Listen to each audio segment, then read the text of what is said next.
If you're looking for something amazing to do, if you need a new restaurant to check out, and this place is certainly more than a restaurant, it is an experience. It's Hollaback's Willow Tree Cafe in historic downtown Sanford. If you've never checked it out and had their amazing handcrafted German food, what are you waiting for, man? It's great. When you're there, ask for Tom and Dan pen. I believe the new pens are gummy bears. We're getting some new pens produced, but they always have them. Ask for Chef Pat. Yeah, he loves it. Ask for him. Say that you know us. Get a beer. Listen to the music. Get a schnitzel. Get a pretzel. Check out their beer garden. If you haven't been there in a while, they're renovated. It's beautiful.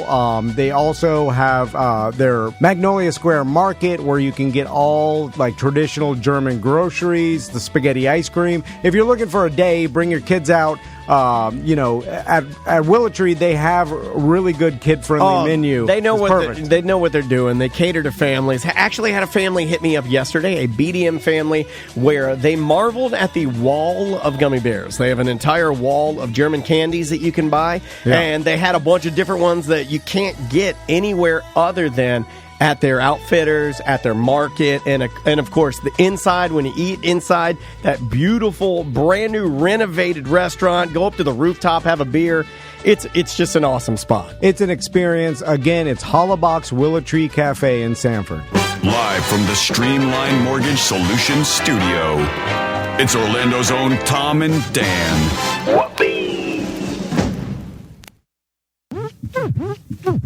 Hello. This is your Mediocre Time with Tom and Dan program. We hope that you will find our presentation precise, joke heavy, and just right. Thanks.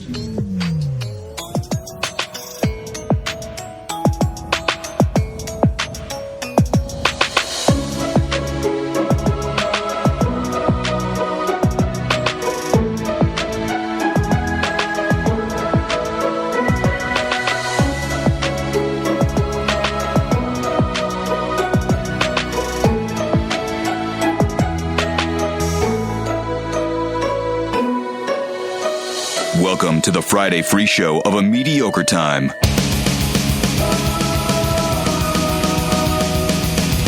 Hey! It's Friday, everybody, and welcome to it. It is another A Mediocre Time with Tom and Dan podcast. I'm Dan. I'm Tom. TD Friday. TD Friday! I forgot we even say that. It is, in fact. Don't do that. Oh, okay. I like it when she does it. It's better. It sounds better. It is TD Friday, everybody, and welcome to the show. We're glad that you're here, and we hope that for the next couple hours, we can all make some jokes and have some fun. Real quick, if you're not a BDM, you can sign up on tomandan.com. It's easy to do. There is a love meter. You can sign up for $1.95 a month, up to $10.95 a month. I'd sign up now before BDM Appreciation Week because you have to be a BDM for you to be appreciated. And we're otherwise we don't appreciate you. Well, we do, but for this, you just won't get the prizes for this particular appreciation. You know, like everyone's appreciated, but this is going to be monetary appreciation. So, Streamline Mortgage Solution is sponsoring it. So they are giving us thousands of dollars to give back to BDMs because they appreciate BDMs just as much as we do. So much confusing appreciation. I don't know where to put it. And we are mailing out tons of prizes. So make sure your addresses are current. Yes. Yeah. On your profile. Otherwise, some stranger's going to get your gift. Yeah. Or they're going to get returned, and we're going to have to give them to someone else. No one's going to return them. Nobody's going to return it. If you get something good, you're right. Exactly. Just keep it. You get an Oculus in the mail. You get an Oculus in the mail, you're just going to keep it. You're like, oh my God. An Oculus. Wait, whose is it? I'm keeping it. Yeah. Ever kept anything that was mailed to you that wasn't yours? When we were in college and Poor in the Duplex, me and the Grizz got... That sounds like a great album. Yeah. Poor in the Duplex. Poor in the Duplex. We got a birthday card from some granny. Yeah, I got a granny. Oh, you kept the money. I kept the money, too. Yeah. Wow. We did it as a joke, and it was like $10. I didn't do it as a joke. I was just like, well, it came here, the writing, and I remember the writing being extremely shaky, and I'm like, yeah, I'm good. Yeah, and it was... Because I noticed how, like, it was like they had tapped.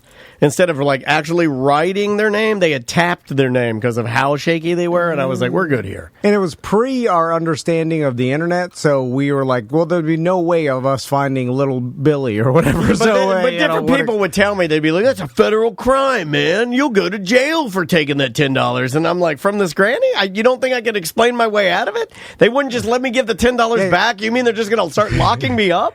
And also, you're like, it came to me. I didn't check the what it said on the front. It's my address. Exactly. Anyway, there's a lot of federal crimes that are not that enforceable. Yeah. Like wiretapping. But they do enforce them on the state level. Yeah. Like the recording someone's voice, that's a federal crime. Like, that's never mattered. No one cares.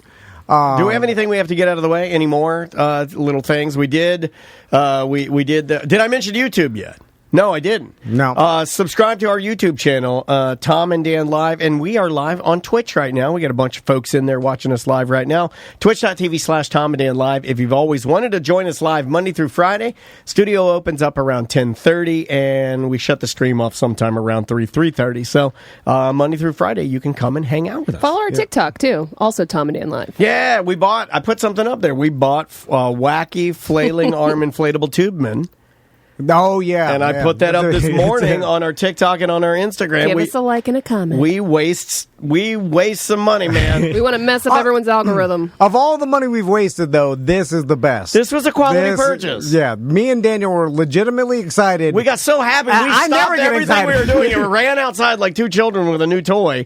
And you set up your wacky inflatable flailing arm tubeman. I set up my wacky inflatable flailing arm tubeman. Yeah. And mine's small, though. I got to talk to Tony. Tony bought me a 6-foot and bought you like a 10-foot. Yeah.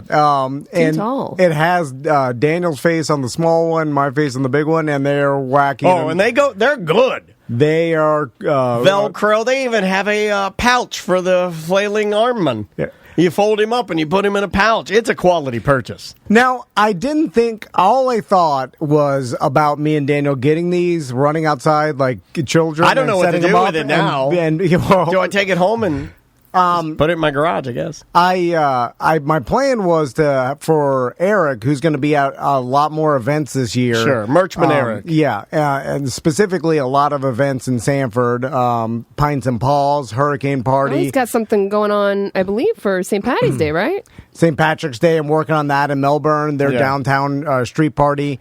And I want to have those wacky inflatable arm tubemen next to the tent. On flanking either side of it. To attract attention. Also, we need to upgrade the Velcro, too. Our main flags, one of them, we're down a main flag because we lost the Velcro in a drunken rage. Yeah. And we'll have this business meeting on the I love show. it. Okay. So, on the air business meeting Friday. Awkward. So Fun Friday postponed. When we were at Locals Only Villain Surf Fest, right? We were standing, we were talking to some listeners over there in Satellite. Holden Court. And then my buddy the Wizard, who lives there now, he told me, he looked around and he saw our tent and a bunch of promotional tents.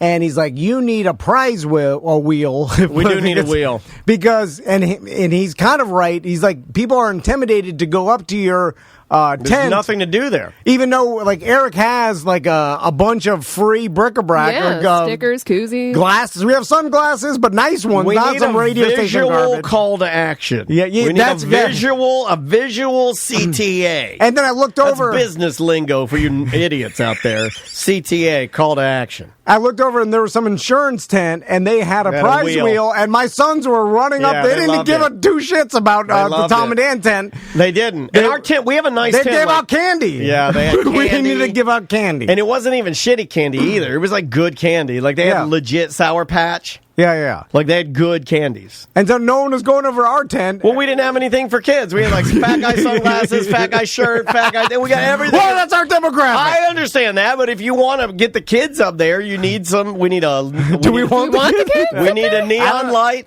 We need a neon. We've got the flailing, wacky inflatable flailing arm tubeman. Yeah. But we need some. We need a wheel. You need You need like a dunk tank. I or want something. Eric with a bullhorn. Too much water. I want Eric. Too much water. Back in the day at the fair, if you were carnival if you were a barker? dunk clown, you would use a microphone to yell at people and tell them how disgusting they are to come. You would dunk anger them. The call to action was you anger the people that have them throw stuff at Okay, you. oh, so we okay. need to get a bullhorn for Eric and have him just insult people. Yeah, like, but he said, "Hey, you come spin my wheel, you piece of shit!" You know, like, and then they'll come over. Yeah. Hey, He's that a guy big looks like a guy. pedophile. Yeah, hey, pedophile, come over here and spin this wheel. See if you can win some of our fucking fat guy sunglasses, you piece of shit. Yeah, I'm telling you, it would work. Oh, yeah, then people come Yeah, over. There'd be a line of people that want to kick Eric's ass. Yeah.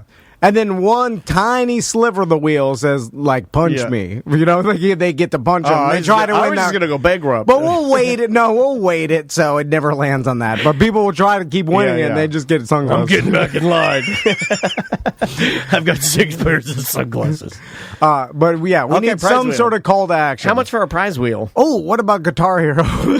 You know what? It's making Oh a my resurgence. God. Dance Dance Revolution. No, That's too expensive. Guitar Hero is making a resurgence because there's a new Guitar Hero game out there called Clone Hero, and it's basically a PC version that people have emulated to the point where they use all the old, peripherals, all the old guitars and stuff like that, Yeah. and they write their own songs for it and stuff like that, and it's Oh. making like a bit of a resurgence on the YouTube. You can get on the YouTube and look for it. One of the biggest cheaters in rock band history just got busted, like I want to say a month ago in January. What do you mean cheaters? This guy had been faking all of his. Sorry, you just sent me in a different direction. But this guy had been faking all of his rock band and all of his Guitar Hero Making it videos. look like he was hitting the this- marks. this- Ah! this What motherfucker. screen is like, Yeah. Tom, I watch those on Yeah, I TikTok. know I'm you like, do. he's good. This motherfucker, you can look him up. Look up greatest Guitar Hero scammer. You'll find this guy. For years, dude, he did this for like 5 years. He did videos, and what he would do is he would film himself doing it slow. Shmooey. I hate his name. I think it is Shmooey. Yeah. But he would film himself doing it slow. It's a trick that you do for like rap videos and stuff. You film the person lip syncing slow, but then when you speed it up, it gives us this weird, almost like a real time film. People would know what I'm talking about. Like Okay, somebody some that's in effect film. that- yeah, okay. But anyway, he did this for years until the community, because this thing's making a resurgence. You got to be careful how popular the thing you're fucking around with is, because this thing, these nerds. These other players are like, this guy's claiming to be the best, right? So he posts this one video of him playing, let's say, a Dragon Force metal song, and he's ripping Yeah. it. He I'm did it- level 10 or whatever. No, they speed them up 300% faster than the normal speed. They're having to do this on their own. They can't. The regular game is so easy for them that now they're having to take it and like magnify the game 300 times in order to get it fast enough for this guy to actually play it, right? So he puts out this video, and then they start deep diving and like slowing it down. They're like, your finger pattern isn't matching the actual notes. Your video's screwed up. So then they start trying to find other ways that they can dupe this guy into figuring out if his videos are fake. They find that on the menu bar for, let's say, Clone Hero, that when you hit a multiplier, like a 2x, 3x, 4x, 5x, Yeah. that around the multiplier, it will swirl in gold. And that actually has a pattern. So these nerds took video of his little multiplier swirling and counted the pattern in it to see if it ever changed, to see if he, like, that would delineate that there was a cut in the video, and damned if they didn't find People it. care too much about And, this. and they drilled this guy down. Listen to this quote. Okay, good. So you found it. All right, now all the right. community hopes to move on. Quote, he did some crazy stuff live. He did some crazy stuff in online sessions. Yeah. It was enough to let our guard down and trust him with being legit, and he took advantage of that. Yeah. What? They confronted Who him on are a you? Zoom What is chat. going on I in your watched life? a documentary on this. They confronted him on a Zoom chat, and they're like, yo, dude, your pattern doesn't. How do you explain your pattern? And he all freaked out, and then he like left the chat. Then he left the Zoom. I would just duck because you couldn't see him in the crawl. You know what I'm saying? Because it's easy to get out of because they're like, "Where'd you go?" And then you see him crawling Bye, up and bye. down the back. But anyway, yeah, so it's still a thing. So if you did want to do that, because I felt kind of stupid because the price actually for some of your guitars and some of your peripherals for those games has gone up in the last couple of months because it is making a comeback. It's funny what trends people get a hold of, you know? It's retro gaming at this point, right? Yeah. Which is cool. There's I don't know how the hell we got on that, but there you go. There's also a guy on TikTok. His whole thing is like 7 degrees of separation from him to anybody in history. And he can connect it. And then he does TikTok videos where people challenge him, and then they put up money. But then he finds a way. And then he finds a way, and then I just watch it. I'm like, what am I watching? Like, I don't give a fuck how you are connected to Morgan Freeman. And it's like me, my buddy Joe. Joe took a picture with Tupac. And I'm watching it. And I'm like, I'm wasting my goddamn life. Who is that? Our guest. Oh, it's our We're guest? supposed to be calling? Like, who the hell is that? So Who's on the line? this made a lot of headlines. Yeah. Was it a couple weeks ago? And it was a student from UCF that was tracking Elon Musk's private jet. Yes. And it made news because Elon Musk reached out to him and wanted him to stop and offered him money, and they started negotiating. And then the last thing I heard is there was a counter offer and then nothing. Yeah, then it went like radio silent, I believe. But on the line with us is that UCF student, Jack Sweeney. How you doing, Jack? I'm doing good.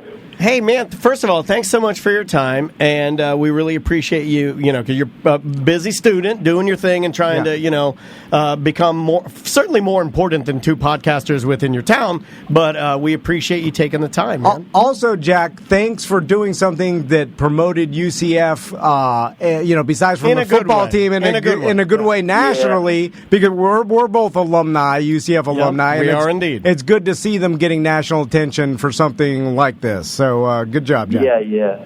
Mm-hmm. So let's start from the beginning. What even made you decide to start tracking Elon Musk's private jet? Where did that even begin?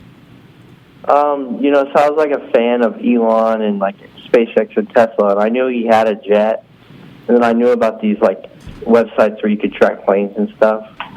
So I basically had the free time to do it during COVID. Just started messing with it. So basically, am I right to like it's all public knowledge, like every airplane or commercial aircraft or even private? So the planes like transmit through their transponder their location and stuff. All the telemetry of where it is and the altitude and all that. How did you even know where to find Elon Musk's jet? Is it public record? Like you could look it up and then find... Yeah. So the FAA has like a database that's like the registered owners and stuff. And it was also known before I started tracking it that was his plane. Okay, you can see people online. It's like also like in a weirder, like not as important way. Once they figure out what the call letters are or whatever, it's pretty known that people just start publicizing that on the internet all the time. It'd be like with the Peloton bike. Like once you find out a famous person's on there, they tell everybody. Gotcha. Like, hey, this person's riding, you can ride, but then they have to change their name. But I don't think you can do that. It's not as easy with a plane. You can't just slap new numbers on there. So, no, it's harder. Jack, walk us through, like, once you found out and got the idea, okay, I could track Elon Musk's jet, and then you got to write some software or, like, how... Yeah, did you create a bot to do this? Yeah. So like the more normal websites, like where anybody can track planes, his plane and many other people's planes are blocked. So I had to find, like, another open network that doesn't block anybody, so I get data from them. And then I started writing a bot that will look at the data and then figure out if it's landing or take off and then post it to Twitter. And so once you started doing this, how long before Elon Musk contacted you? So that was like a year and a half. Wow. But like a year into it, he flew to Hawaii, and then someone, like, retweeted the tweet, and Elon saw that, too. And he didn't really seem to care back then.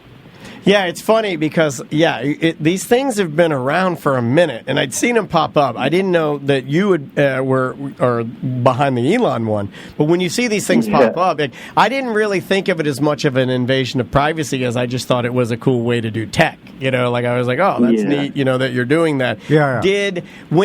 How did you find the message? Did you at all, like, did he reach out to you first, or did maybe a reporter or somebody in the media tip him off in any way, or was it like, do you feel like it was an organic way for him to reach out to you?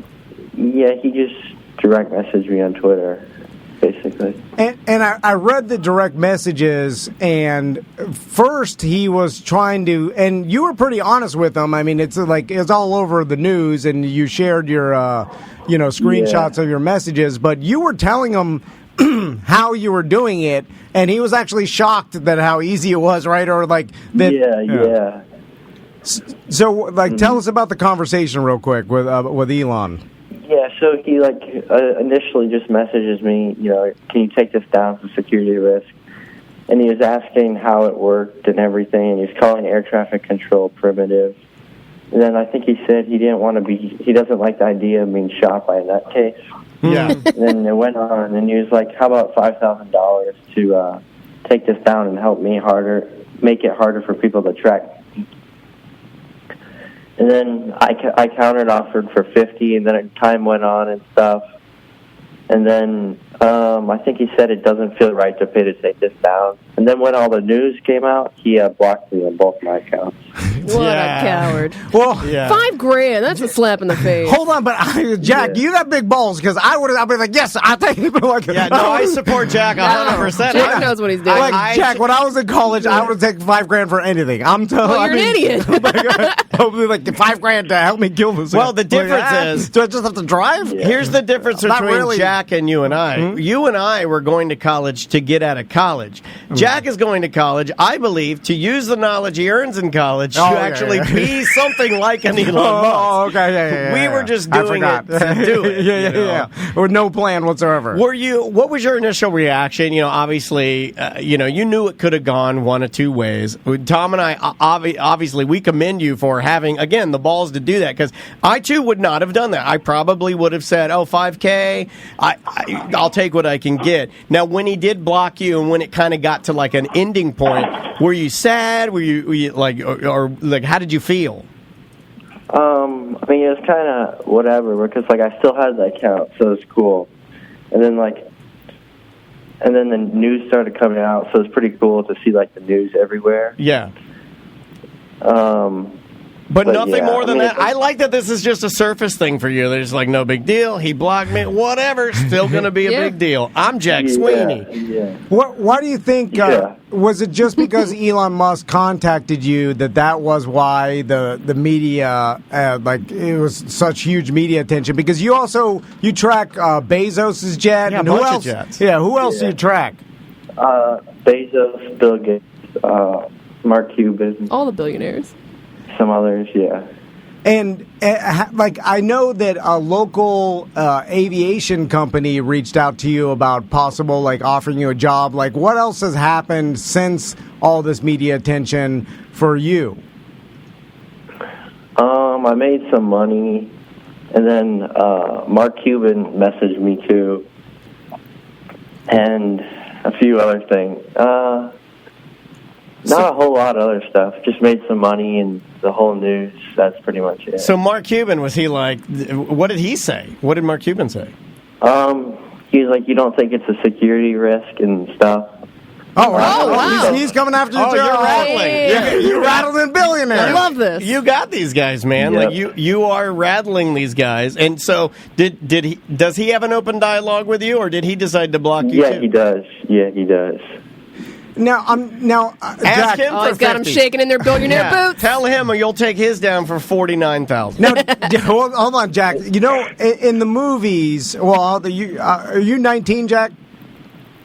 Yeah. Okay. You said that like an old man. You did. At a strip club. How you doing, Jack? Hey, you can't get in here. You're not Team Jack. All right, get in there. Go see some titties.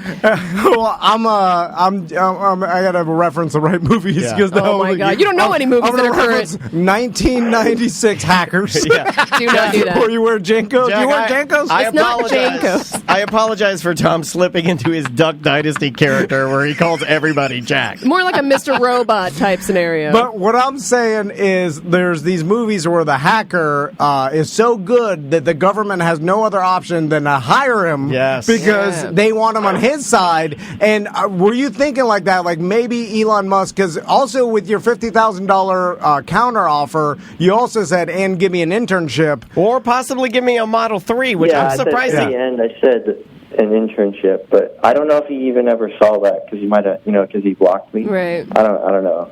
And, he could have gotten off easy with the Model 3. That is literally nothing for him to grab one off the line and ship it to your house. It would have been a good promotion, and, I don't think he cares about that. Too weird for promotion, right? Wow. Jack, before we let you go, first of all, it's cool what you did, and also just the marketing for your own personal brand.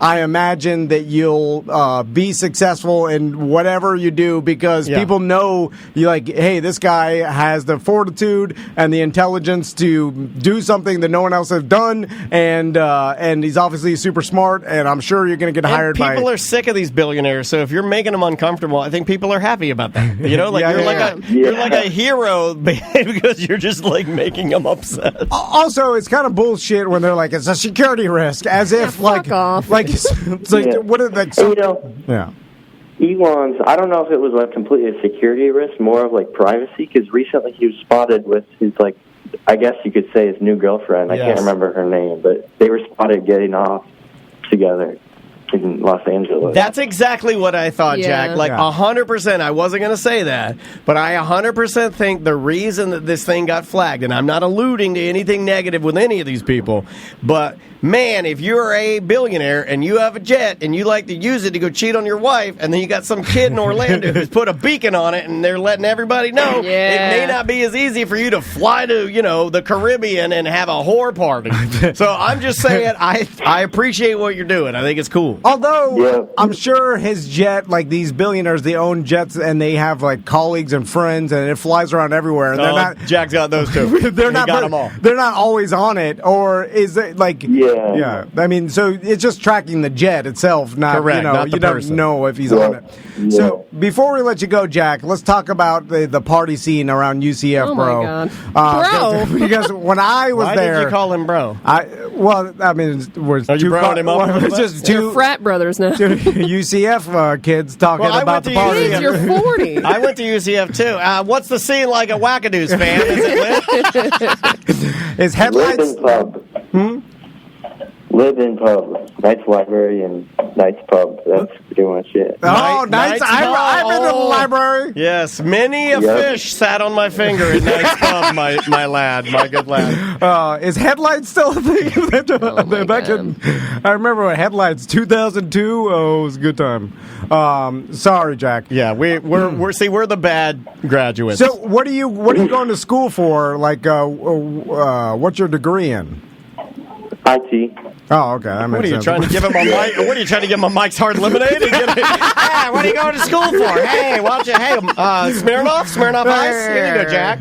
I mean, hold on, Jack? Do you feel like you know more than your professors at this point? Like, I don't know, how you're famous. You got some. No, not really. They have some stuff I don't know. All right. Yeah, but you're famous. But I'm sure they don't know how to track a plane. Yeah. Tell them that. Like, you don't know how to track a plane, dumb old man, and then rip the book in half. Wait, hold on. Can you track? Have you thought about have people reach out and like, hey, track Trump's plane, or you know what I'm saying, like other celebrities? I have Trump's on there. Yeah, he's got Trump. Can you track anything? Else? I want you to track a friend of mine. Let's track Tom's truck. VIP planes too. The what? The Air Force VIP planes too. So that includes the Air Force One when he's on and all that. Yeah, he's got the president, vice president. They can't hide that. You think, right? That seems like just the plane.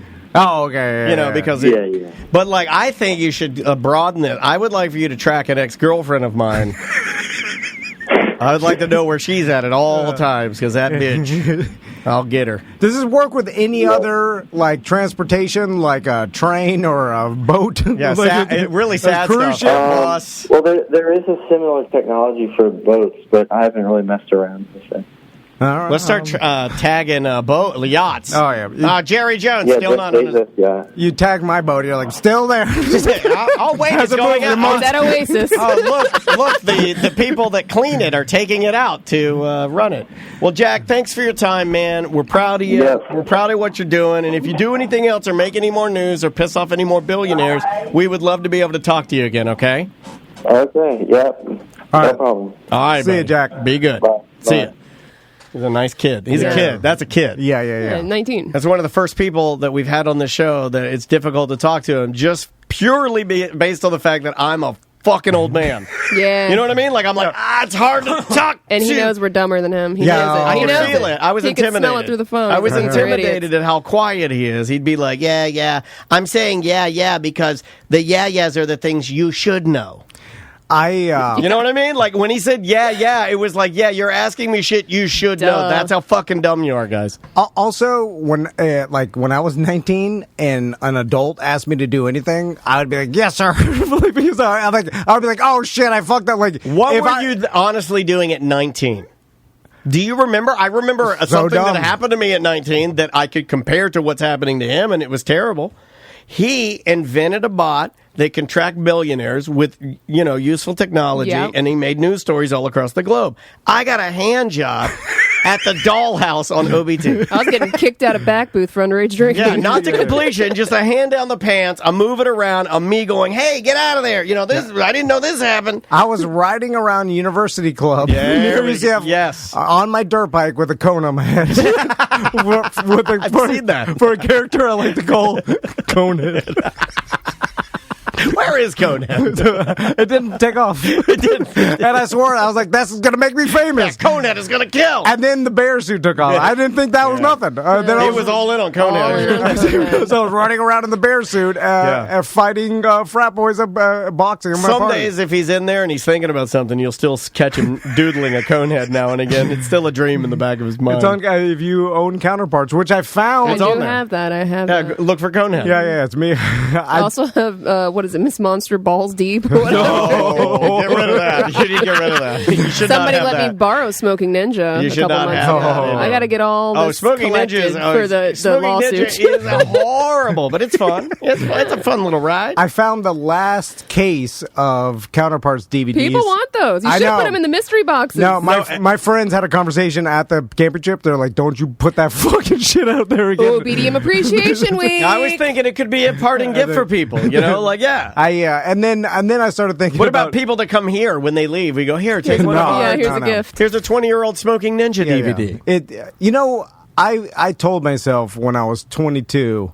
Speaking of Jack, or whatever, 22. I think that's all. Like I was probably 19. I was probably when I filmed that shit. I was probably Jack's age at 19. I said, Like what you were doing with your college career. I know. At 22. No one offered me nothing. Well, Monsters offered me a job. Wow. Not the same. Balls deep, bro. You want to be balls deep? Balls deep Tesla. It's the balls deep of Tesla.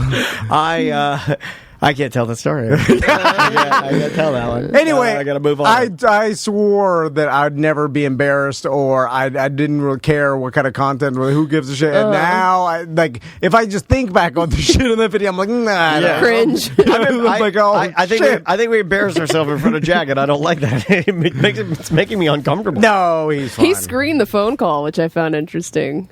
What do you mean, screened it? Kids don't talk on the phone these days. I guess not. Yeah. I mean, I had to leave my name like I'm calling out from jail for him to accept my call. I find Really? I find that paranoid.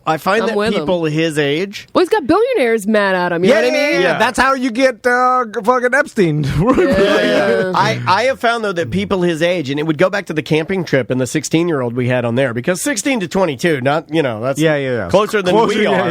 Yeah. But I have noticed that most younger people I meet are pretty quiet. Now, I know that's I'm stereotyping, but I think they're quieter than we were. Because I think in some ways they're smarter. At least the ones I'm meeting are. Yeah, but if we were to text Jack that conversation, he'd probably have this different personality that's like, oh, this guy's funny. Right. Crystal told me that. That's the way they communicate. It also sounded like he might have been in class, right? Because there were people saying, bye, Jack, in the background. Or his mom was like, hi, baby. I mean, that's what I was going to ask him about, if this caused him did to you be... get any poon from it? What are the girls like? Well, describe their bodies. What's wrong with you, man? I didn't say... Hey, what are the girls like, Jack? What's it like? You been laying some pipe? Well, You been laying big pipe, Jack? It's Jack Sweeney.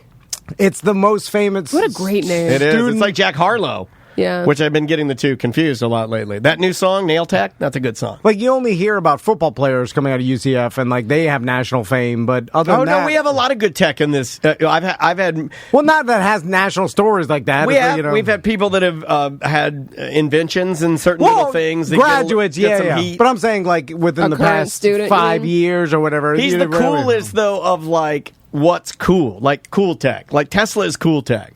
Yeah. I'm not talking about whether or not you think Elon's a good person or morally or whatever. I'm just saying that, electric cars probably the hottest piece of current tech, right? Yeah. Even above like an iPhone, a smartphone, computer, VR, I personally think that electric car is the hottest thing we got riding right now. I was going to ask him, like, he said he made some money, but I wonder off what.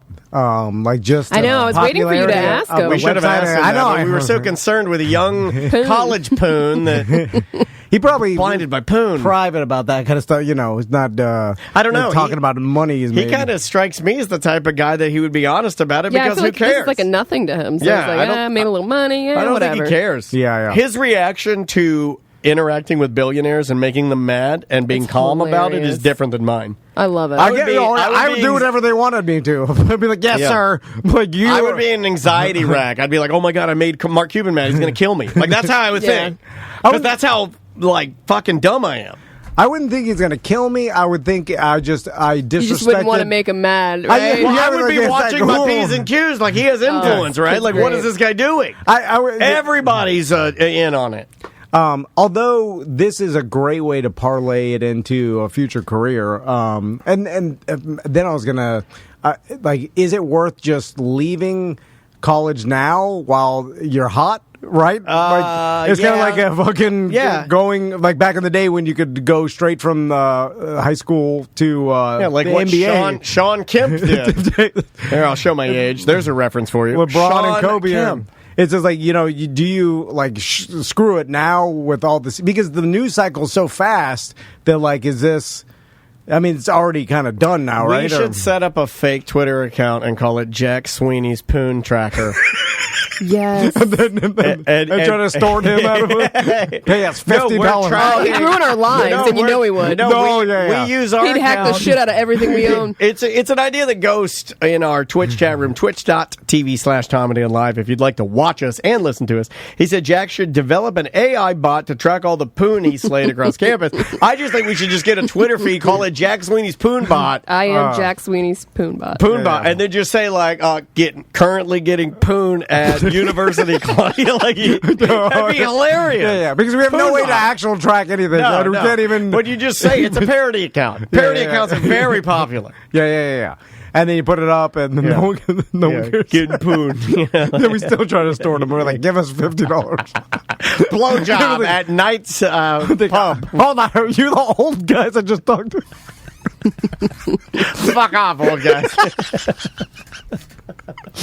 I'm telling you, poon trackers, you're going to work. He's got some ball. I saw the message. If like Elon Musk, like, how about $5,000 and you take this down? And then he's like, how about $50,000? It was fucking balls. It was a casual counter, and I enjoyed it. Like, because I wouldn't have done that. That's chump change to Elon. If this matters so much for you, give me $50,000. Pay for my college. That's what he said. He's like, college is expensive. Exactly. That's a fair ask. But what me and Dan are saying, he's got a way higher self-esteem than me and Dan. Yeah, he knows how smart he is. Yeah. I know. Like tonight, I know what'll happen tonight. I'll be like, what's for dinner? And Andrea will say, well, it's a dance night. Maisie gets to pick. And Maisie will say McDonald's. And I'll want to fight that because I don't want to eat shit trash food, but I will not. I'll just keep my fucking mouth shut. And I won't say a word. You want to know why? Because I don't want my wife to get mad because I ruined the end of the Friday night. I'd like to get a hand job.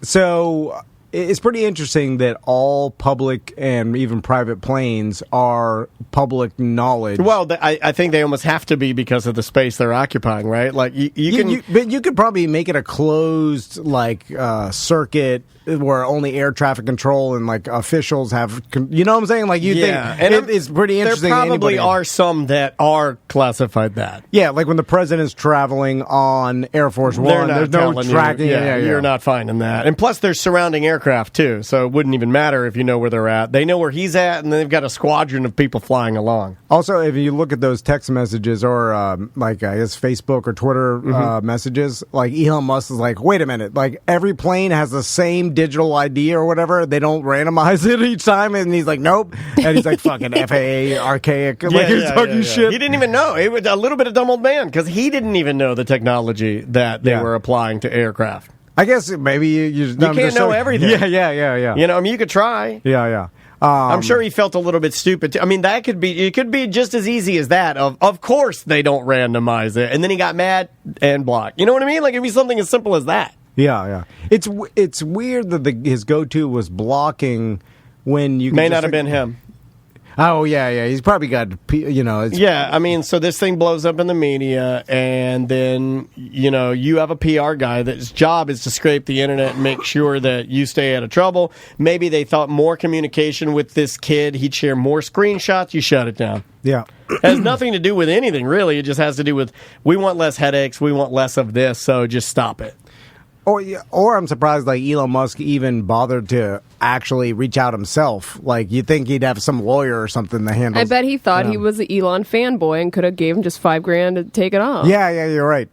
Because that's intimidating when a celebrity talks to you. And he said, you heard Jack say, I was a fan of Elon when this happened. Yeah, here's the argument, though, I would say for Elon, though, is that, like, there is a play here where Elon's basically saying, this is something I don't like, and I'm coming to you hat in hand and asking you.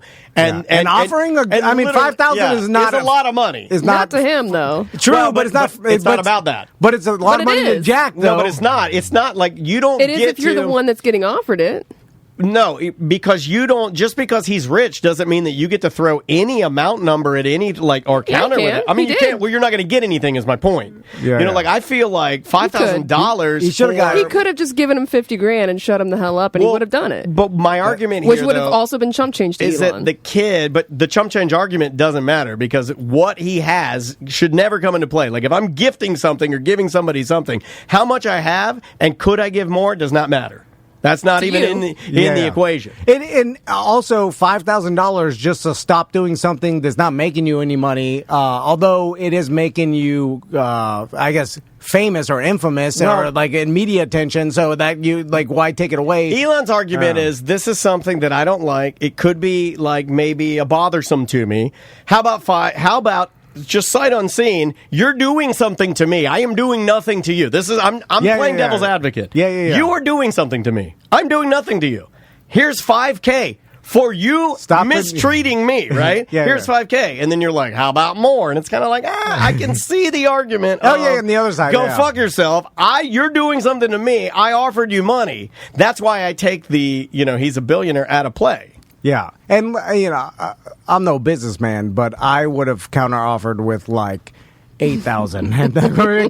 Like something, 50 was probably a step too far. Like a couple more thousand. Maybe you doubled it and you do 10. I think you would have said 10? A little more, and I think I would have said, thank you. Yeah. What do you honestly think you would have done, Sam? But the problem is you can't foresee. I wouldn't have... I probably would have asked for a lot more. But if he said here's $5,000, you would have said I want 100,000. Yeah. Okay. Well, then you get nothing. Yeah, but that's fine. But then you could have 5. Oh. Yeah, I'm kind of go back to the could have 5 because I'm like, well, you're doing it. The only person actively doing something here is Jack, right? But maybe this will.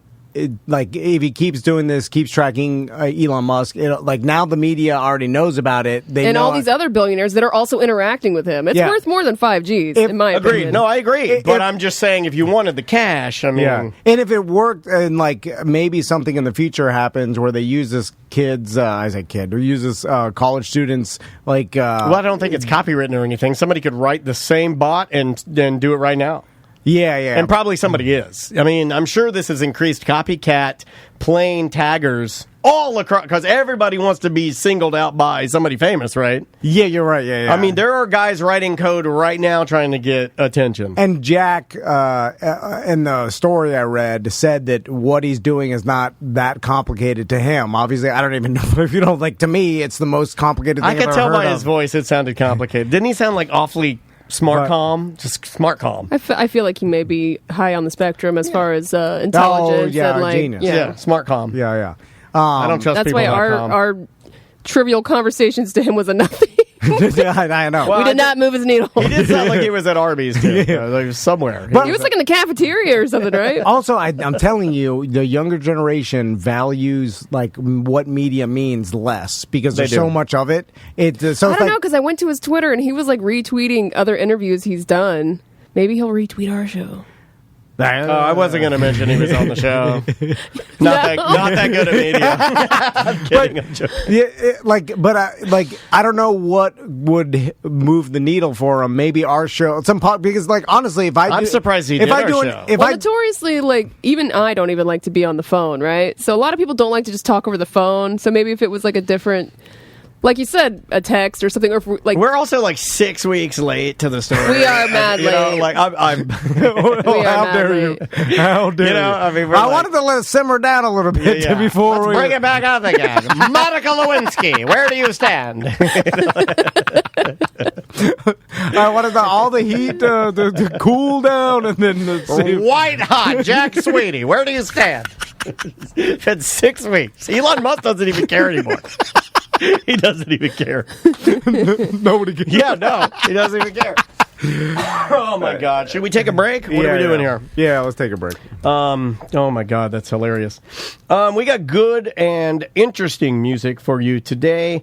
The first band you're going to hear, the name of the band is Early Eyes, and then Frank Turner, who is doing, I saw a bunch of BDMs put up the poster for Frank Turner's tour. He's doing 50 shows in 50 states. Yeah, 50 right? shows in 50 states. He is coming He's to going to Orlando. be on the Flog Molly cruise if I choose to stay on that. Yeah, we can talk about that. But Frank Turner, he's going to be, I think he's at House of Blues? I believe it's House of Blues. Has anybody else done that promotion? It seems like 50 states in 50 days? I feel like, Yeah, yes. I think so. I think somebody's done it before. It's hard, Okay. but people do it. You know who I think did a version of it for Record Store Day, but they did like 5 states and 5 different record stores, was our good friends The Attack. Yeah. For Record Store Day, they They're were just... also going to be on that cruise. Yeah, they were just hitting every record store. They were like, one in Florida, one in Georgia, one here, one, they were just popping all around. I like it when guys do that stuff like that. So that's what you're basically going to hear. The name of the song by Frank Turner is The Gathering. That'll come out of the break. Here's Early Guys. 1-844-TOMNDAN. That's the phone number. And show at tomanddan.com for emails. We'll be right back. Waiting for the words to come and calm my nerves. Feelings wrongs can breathe. Do not tell my wife. No, I have not been purchasing digital planes on my Xbox, but I did fire off an email to our contact at Seminole Power Sports, Don Kuhn, and I asked him if he could track me down a 2022 banana yellow Honda Monkey. I'm in. I'm in the market. Hey, it looks awesome. It's the Grom, if you like the Honda Grom. Yeah. It's basically like that, except they retroed it out, and they used to have in the 60s, they had this little motorcycle called a Monkey, and they brought it back a couple of years ago, and bright yellow, banana yellow Honda Monkey, I'll be scooting around town. Oh, I love it. I'm going by Seminole Power Sports to take my son's four-wheeler to their service department because I need a carb clean. Older four-wheeler that happens, but I've used their service department before. They're great. Plus, their showroom is unbelievable. Whether you want Honda generators, whether you want Yeti coolers, any sort of gear that you want for power sporting, jet skis, four-wheelers. Almost any brand you cruisers. can think of in Eustis at that location. They have Suzuki. Yep, that's Seminole Power Sports North. Yep. And but they have a tremendous showroom with tons of different side-by-sides and four-wheelers and every toy you could think of. It's Seminole Power Sports and Seminole Power Sports North.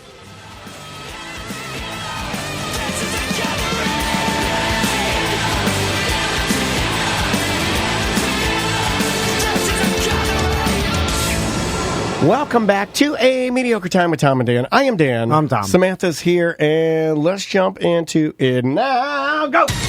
Ross's piece of shit news. Ross's News brought to you by Mo DeWitt. Just call Mo. If you're injured on the go, just call Mo.com. He can help you out with any accident. And I talked to him recently about some legal advice. You've been bothering the hell out of him. I know. I feel bad, but...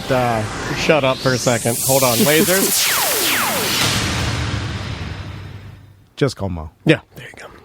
How you doing, Ross? Mo DeWitt, proud sponsor of the Orlando Talk Show with Ross McCoy, because I think that check just comes automatically and he has forgotten about it. That's I'll cut that out, dude. I'll cut that out. I'm not going to let you do that. Yeah. No, you got to keep that stream. Once you got a passive stream, that's what Tom calls them. Yeah. It's the only business that Tom has so many passive streams. We have one client that you still remember, Ross, that is, I'm virtually certain they're out of business, but we're still getting checks. Yeah. No, you can still download Word-a-Bugs with the right applications. Yeah. Listen, half the small business in this country run off of forgotten checks. Yeah. Oh, so good. That's what we need. Yep. Bring back forgotten checks. Because it works. It's like, just get in the system. Just get your foot in the system. Yeah. Forgotten checks. Oh, man. They just keep coming. They're great. They're fantastic. And then there's a point where you're like, I'm never going to ever bring this up because for sure they forgot. Well, that's the one I'm talking about. No, I know. You know who I'm talking about, and I'm not going to say it. And then after a certain amount of time, you're like, is it stealing? It's not 100% stealing, No. but it's in the Venn diagram. Sometimes I sit in bed and I think, are we going to have to give all this money back? But then I get high and I forget about it. See, I think that Ross would say, just get high, forget about it, and move on. It's not worth worrying about. Yeah. Well, my financial advice is to actually just turn the money into weed right away and smoke it and then try to get it back, motherfucker. You look like Bono and Willie Nelson had a baby. Bono Nelson. This is the best look you've ever had. I hope. He's got the I yellow wonder if you guys lenses are gonna get a kick out of again. this. I noticed recently in Orlando, like every third driver is just driving around with their fucking brights on for some reason.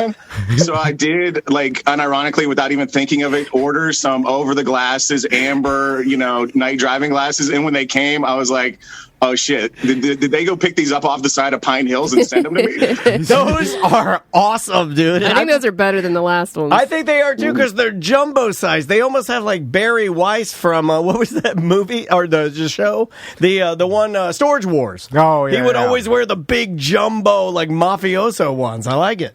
Ross, what do you think that is that people are driving around with their brights on? Is it that they don't care about anybody but themselves? So they're like, it's dark, so I want bright. Don't care about anybody. Don't care.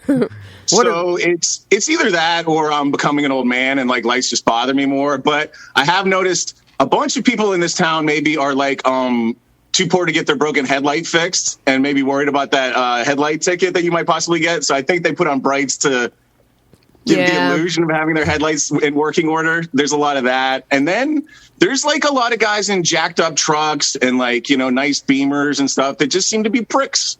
Yeah. Yeah. I will say that I sold my 1982 Volkswagen Rabbit. I've talked about this car. I have a model of it over here. I love this car so much. I forgot that you would. Yeah, when you would lose a light, it was customary when you did not have money to pop your brights on and then act as if those were your low beams. When everybody could tell, because we all know how functioning headlights work, and the low beams are on the lower part of the headlights. But out of a technicality, they can't give you a ticket for not having headlights if you have your brights on. I guess you can get. Can you get a ticket for leaving your brights on and Yeah. driving You can. with your Yes. brights? Is that that's illegal? It has to Yeah. be, right? I mean, I can't give you a clear-cut, honest, full answer, but I do believe you're not allowed to drive with your brights always on. But Correct. don't know. All right. What do we got, Ross? Sort of related, but unrelated. Before we jump into news, I want to tell you guys a quick story. This happened, I think, like a week and a half ago. It's getting fucking crazy out there. For the first time ever, I had a gun pulled on me in traffic. Really? What, dude? What did you do? Sorry, Now, the victim blame. were you dressed like you are right now? Because that makes you the coolest motherfucker on the show. It was Bono and Willie Nelson, and they wanted their looks back. They were after me. No, yeah, you guys as always play Am I the Asshole in this situation? Because, like, I'm not blameless, for sure. My kid has a downtown activity where I drop him off a lot during the week. So I just drop my kid off downtown. I made a right onto a street headed to, I'm headed up towards Colonial. I'm headed down a downtown side street towards the main thoroughfare. Come up to a van. I'm coming up to a green light eventually. There's a van in the way, in the middle of the street. Okay. There's no way to get around him right. There's no way to get around him left. It's one of those downtown tight little brick roads. He's in the middle of the street. Sure. And he's at a dead stop as I approach. And as I approach, he kind of starts rolling, but at like 2-3 miles an hour. And I'm not even sure he sees me, to be honest. Like, I don't know what he's looking for, but he's looking for something. He's creeping along. So I gave my horn a toot. Okay, yeah, I'm familiar because I too am a tooter. I give toots now and again. It's a reminder. Yeah, like when someone's looking down at their phone at a stoplight and then it turns green and you could tell they don't know. Actually, you know why I know mine is a toot is because I have to hit my steering wheel 3 times extra light in order to get the fourth one to engage. I'm like, king, king, king. You know what I mean? Like you're testing the strength. Yeah, because it doesn't work the first stiff, time. yeah. Because you don't want to do Sometimes the you full-on gotta find the toot. dickhead. That's right. Yeah, you gotta find the toot. Although I do the beep beep. I do enjoy the full-on dickhead, the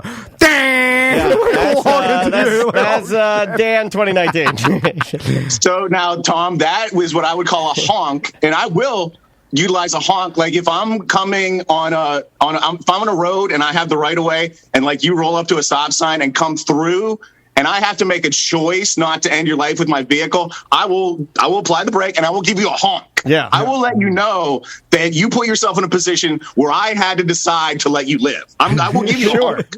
I will also give a toot, give a second toot, then give a honk. Normally, my honks are only used as a triple toot. It's called progressive horn escalation, Dan, and everybody's sane and rational practices it. Yeah, you know.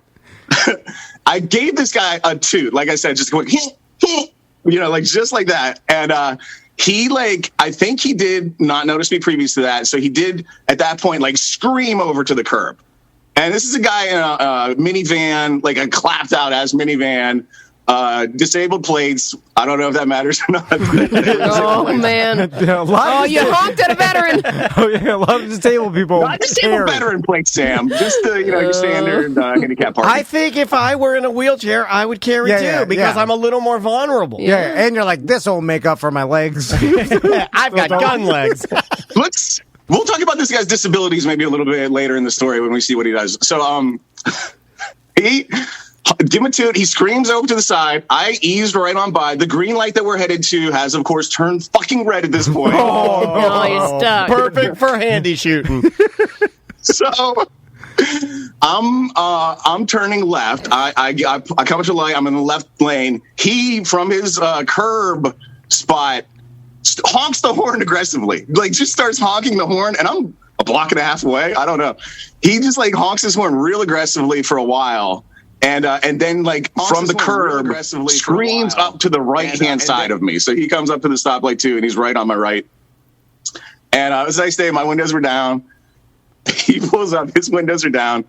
He's just staring at me, just head cocked to the left, just staring at me. How long? And I don't know. Before I said anything, 15 seconds, 20 seconds, a while. And are you That's just an looking eternity. Straight ahead at the light. You could feel him staring at you. Just I hate that feeling. I do. No, like I said, when he honked, I'm looking at him in the rear view, so I saw it all go down. And as he pulled up, I just looked right over at him, and he's staring at me. Don't do those eyes, man. Those are crazy eyeballs. So, I said, in regard to him coming from the curb to the red light very quickly, I said, so you can drive fast if you have to. Oh! No. Oh, there it is. Magnifique. You used your witted tongue, sir.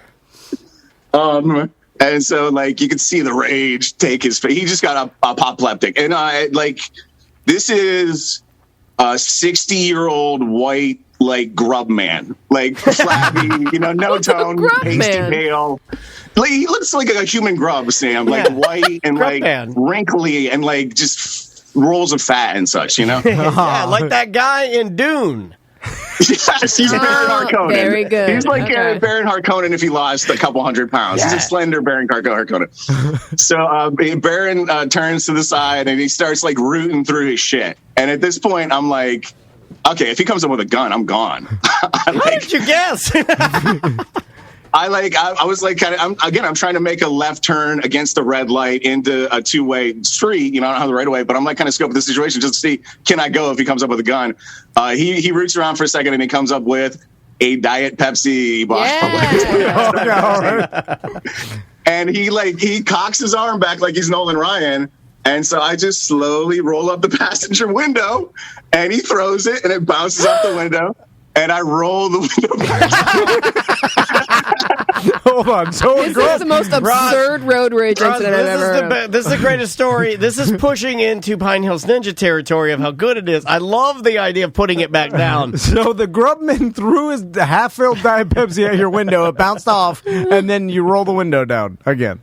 I re-engaged. Probably my mistake at this point. I rolled the window down, and he had a little dog in his lap. And I said, hey, idiot, throw the dog over here. I can use another dog, something like that, right? And he was mad before he fucking lost it, like cartoon steam coming out of his ears. And so he pops the door at this point. All disabilities aside, he's going mobile, right? So he pops the door. Come on, legs, let's see what you can do. So he pops the door, and as he pops the door, this must have been like theater of the wild for the people across the intersection, because the guy across the intersection who the light as he pops the door, the light turns green. The guy across the intersection who's obviously watching gives me a toot, right? Oh, no. Toot. And I'm like, okay, homie sees what's going on, and he's like, get the fuck out of there, bud. And I'm like, thank you. I give him a hard wave, and I fucking accelerate the fuck out of there, right? I make the left, and I go left up the street away from this fucking crazy man who, in the 2 seconds it takes for the guy to honk and me to acknowledge and pull away, has come out the door and kicked my van. Oh, you never kick a man's van. As I'm pulling away, he gives it like a low roundhouse, like if it was karate move, he'd be sweeping the leg. It's a Grubhouse. The Grubhouse. Give him the Grubhouse. Oh, the Grubhouse. He kicked your van with a low roundhouse. The Grubhouse, a low fat Grubhouse kick. Slow roundhouse, Tom. Like the van did a lot of the work for him moving away from him. So, but it was loud enough that it dent your van? I pulled into a parking lot a little bit after this, and there was no visible damage from any of the Grubman's attacks. Okay, good. That's good.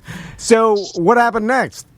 So I go left, I go up the street, and it's like I'm on Summerlin heading north of Colonial. I get to the intersection at Colonial, and it's a two-way. So I'm at a red light. There's a car in front of me. There's cars coming on the other side. I'm hemmed in.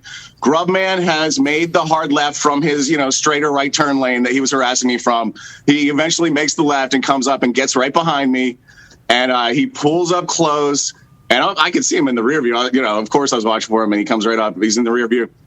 And so he starts doing some rear view theater for me, and he pulls his gun out, and it's a small, it's probably like a 380, I'm guessing. Like, it was small, it was compact. And I saw, Dan, I saw the square front profile with the little hole in the front. Sure. So that, when I saw that, it screamed gun to me. I knew exactly what it was. So he pulls the gun out. And this is, by the way, when I lost all fear of Grubman at all. He pulls the gun out, and then held it I don't know how to describe it, but I don't know, maybe you're holding a taco, but from behind. And so he had, I was like, okay, if he shoots at me, I'll just tell the cops to look for the asshole at the emergency room with a clip attached to his fucking webbing of his fingers. Right. So I immediately lost all fear of Grubman, and he waved the gun, and then put the gun away. It was a real quick brandish. It was a just real flashed quick it, brandish. yeah. It's like Okay, pulling let me your dick scare you. out when you should. You know? Yeah. Woo! You know, And then you're like, oh. Get outta here. And you're like, it's a different time. You know, like in the 70s, you pull your dick out. Yeah. Did you think? Honest to God, he brandished the gun real quick and put it away. And like when I saw how he was holding the gun, I was like, come up here with that gun. I'll take it the fuck away from you. Yeah, right. Honestly, was my thought at that time. But so he puts the gun away. It was real quick. And then he gets his phone out and takes a picture of my license plate. Yeah. This guy is really stupid. Awesome. So And so I spend, I do spend the next rest of the day waiting for the cops to maybe pull me over so I can be like, you guys met Grubman, huh? You should probably search his fucking vehicle. Yeah, and find the gun that he's brandishing with his So tiny anyway, dog. I make the right onto Colonial eventually, and he came, he followed me onto Colonial. He came and he pulled up. I was in like the left of two lanes with the turning lane beside me. He pulled up beside me in the turning lane, and this is a real classy problem. I have this situation with my van where I need a Swiss Army knife to roll out my driver's side window. It's just tactical. It's a tactical window. yeah. The bottle cap function serves just if it fits right in there. It does a good job. That's a little handout to these scumbags if you're in this situation. I love it. So it took me a second to roll up my window on him. It was like a hard roll up, and he gave me the stare, and it's fucking bumper traffic. There's no getting away. So he came and he cut in on me real hard. Like he came in front of me and like came in so close that like he was almost to the front fender defender contact. I like the idea of him saying, like, now I have to kill this guy. Like, he's done all of this. And he's like, did now two toots. he's like, I'm Oh going my to kill this God. man now. Yeah, that's mental illness. Yeah. And then I backed up. I just backed up to give him like a little gag. You want to get in? Get in. I don't give a fuck at this point. Just Yeah. go away. And he did. At that point, he just went away. He drove away like in a huff. He went like a mile and a half in the turning lane to the next light and ran it through it like a real classy gentleman. Yeah. Oh, my God. Well, I'm glad you're okay, first of Yeah. all, because that's insane. Well, Ross, you got some balls because if I looked in my rearview mirror and someone started flashing a gun, I immediately do the move where you lay down, you stomp the gas, You drive through a Walmart. The Marita Bread Factory. crash into the person. You in front of drew. me. That's what I would do. So I'm on Colonial, and I look at my rearview mirror, and there's somebody back there. They don't even have a gun. It's just some lady. She holds up lipstick. I think it's a gun. I lay down. I step on the accelerator. I drive through a fruit stand, killing everyone because I'm so much of a pussy. But Tom, like, imagine this guy had like a Rambo knife, like a real nice fucking serrated Rambo knife with the compass and the handle and everything, and he pulls it out of the sheath, grabs it by the blade, and points it at his eye, or like Yeah. I understand. I just with the gun, I always assume like he's gonna start shooting through the back of my windshield. No, like, that's what people do. Have you seen all those videos of people with road rage? The new hip thing to do in road rage is to shoot through your own windows. Like, it's all over. Dude, I'm not kidding. Yeah. I am not kidding. People are so crazy now. We've been talking about people not being able to behave themselves at stand-up. Ross, I'm sure you've seen some of this when you're out there doing, and performing, that some people have lost their minds. But there have been like 5, 6, 10 different videos that I've seen of like normally people would never do that. But now people just shoot through their front windshield. I mean, shit, Ross, let's talk about, like, not only we were talking about how audiences seemingly have gotten worse. Well, Dan but Cummins was, he had people kicked Yeah. out of his show. there was a lady screaming out, "Go UCF." Yeah. And then Ross at Fat Fish Blue. When Yes. Sam was The there. drag show. When Sam was telling us, she was texting us and letting us know. yeah, that fight happened inside where Bruce was performing and stuff, and then people started you can running say out. fight, you can say riot, either way. Yeah. I use the word melee. Melee. Melee is good. Ross, you perform a lot. Have you noticed there's a difference in audience nowadays? I don't think so. I think if anything, better. Like it seems like audiences are better, in my opinion. Good. But I'm real privileged to work at a real small venue where we can control things real easy, and if somebody's out of control, we can get them out of there real quick. So Yeah. if anything, you know what the issue at the Bull and Bush, if anything, is like there's more drunk and aggressive people who just come in off the street. Not necessarily there for a comedy show, but like they're there for something, and they'll just cause trouble at whatever. Yeah, I mean, the bottom line is it's a cool bar, so you do get foot traffic of just people that just want to come to a cool bar and have a beer, and they're already hammered. Yeah. And I've seen that multiple times there. So. Ross, I also like that you didn't call the cops because I like that about Well, Ross. he was rolling dirty too. I'm not gonna call it That's not his style. Yeah, Ross. You're talking to Bono Willie Nelson. He don't fuck around like that. He rolls a different way. Ross doesn't want to involve the cops. He's Spineless Ninja. You don't fuck around with that. Yeah. I like that. And what am I going to give him? I didn't get other than like he's in a shitty Chrysler minivan from the '90s and he's disabled plates. I didn't get his plates or nothing. And yeah, but you think, hey, there's this guy, van fights. I guy like these flashing van a gun fights. at me in the traffic. Anyway, that's crazy, Ross. Well, we're glad you're okay, man. That could have, well, probably not. I don't think this guy wanted to kill anybody. Did you get that vibe, or was he just a pissed off old man? no, like he was furious. And yeah, I mean, he didn't want to kill because like he didn't take the extra step of actually doing it. But I maybe if like I taunted him one more time. I mean, he was violent though. If he flashed a gun and you just were like, One bird. like at what Ross, let's fantasize. At what point would he have killed you? Just start shooting. Why do you want to fantasize about Ross being killed? No, I'm just asking, like, how far do you think it, like, one middle How far do you finger push after it? the gun, he kills you, or do you have I to think get if out it of your gets to a car? point where he has to get out of his van and his dog runs away, he's killing you because his little dog is lost. Yeah, I mean, I'm with Dan. Other than maybe he's dumb enough to shoot out his own windshield, he would have to get out of the van and approach my van. And I would, of course, immediately go for my Swiss Army knife and try to roll up my window real quick. All right, well, we're glad you're But fine. at that point, it's man versus van, as far as I'm concerned. I would I'd throw it in reverse probably, and like and jackknife it at him. Oh, then you squish him in between two cars, But then he's still alive, and you do that move where you go and you have like a hero's conversation with him, and he's like, "I tell my wife," you know. that's called the signs. Sorry. All right, what do we got on the news today, my friend? All right, and of course we can't do our usual promotion. The war with Ukraine has officially started. Putin's in there. He's got this hip in. So the promotion today is if the Russian-Ukrainian war goes nuclear today, the first person I think what was it on 25 people to email you while the news is live, and when the war does go nuclear, we'll get a custom Nukin Putin, Tom and Dan 2022 t-shirt. Nukin Putin. Nukin Putin. What Nukin Putin. What is crazy is you're watching clips on TikTok of a fucking invasion war. into a country. Real please, time. Please tell me you weren't watching the same algorithm I was, where a Russian had taken World War II movie sets that he was on and videoed it, and were the one where you see the body flying in the air? That's a dummy from a Russian movie that they're now there's fake. There's everything that I've seen that's actual fighting on TikTok has been movie. Okay. I confirmed it. I watched. There's a warning article out by the BBC today, like that war video spoofing is basically, for every real video, there's basically 5,000 videos from Iraq conflict, on previous existing footage that they're hashtagging, like Russia's doing it in Ukraine right now, and just getting clicks and likes and stuff. And I know what it feels like to be like on the edge of dumb old man, but also still young enough to know the platform.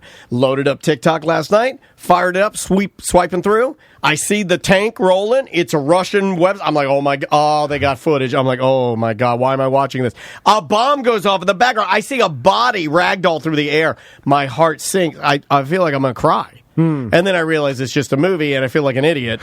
And then all the comments underneath are like, yo, that body fly dough. Or like everybody like on there is like making like comments about like, I bet dumb old man believes it. I'm like, I did believe it.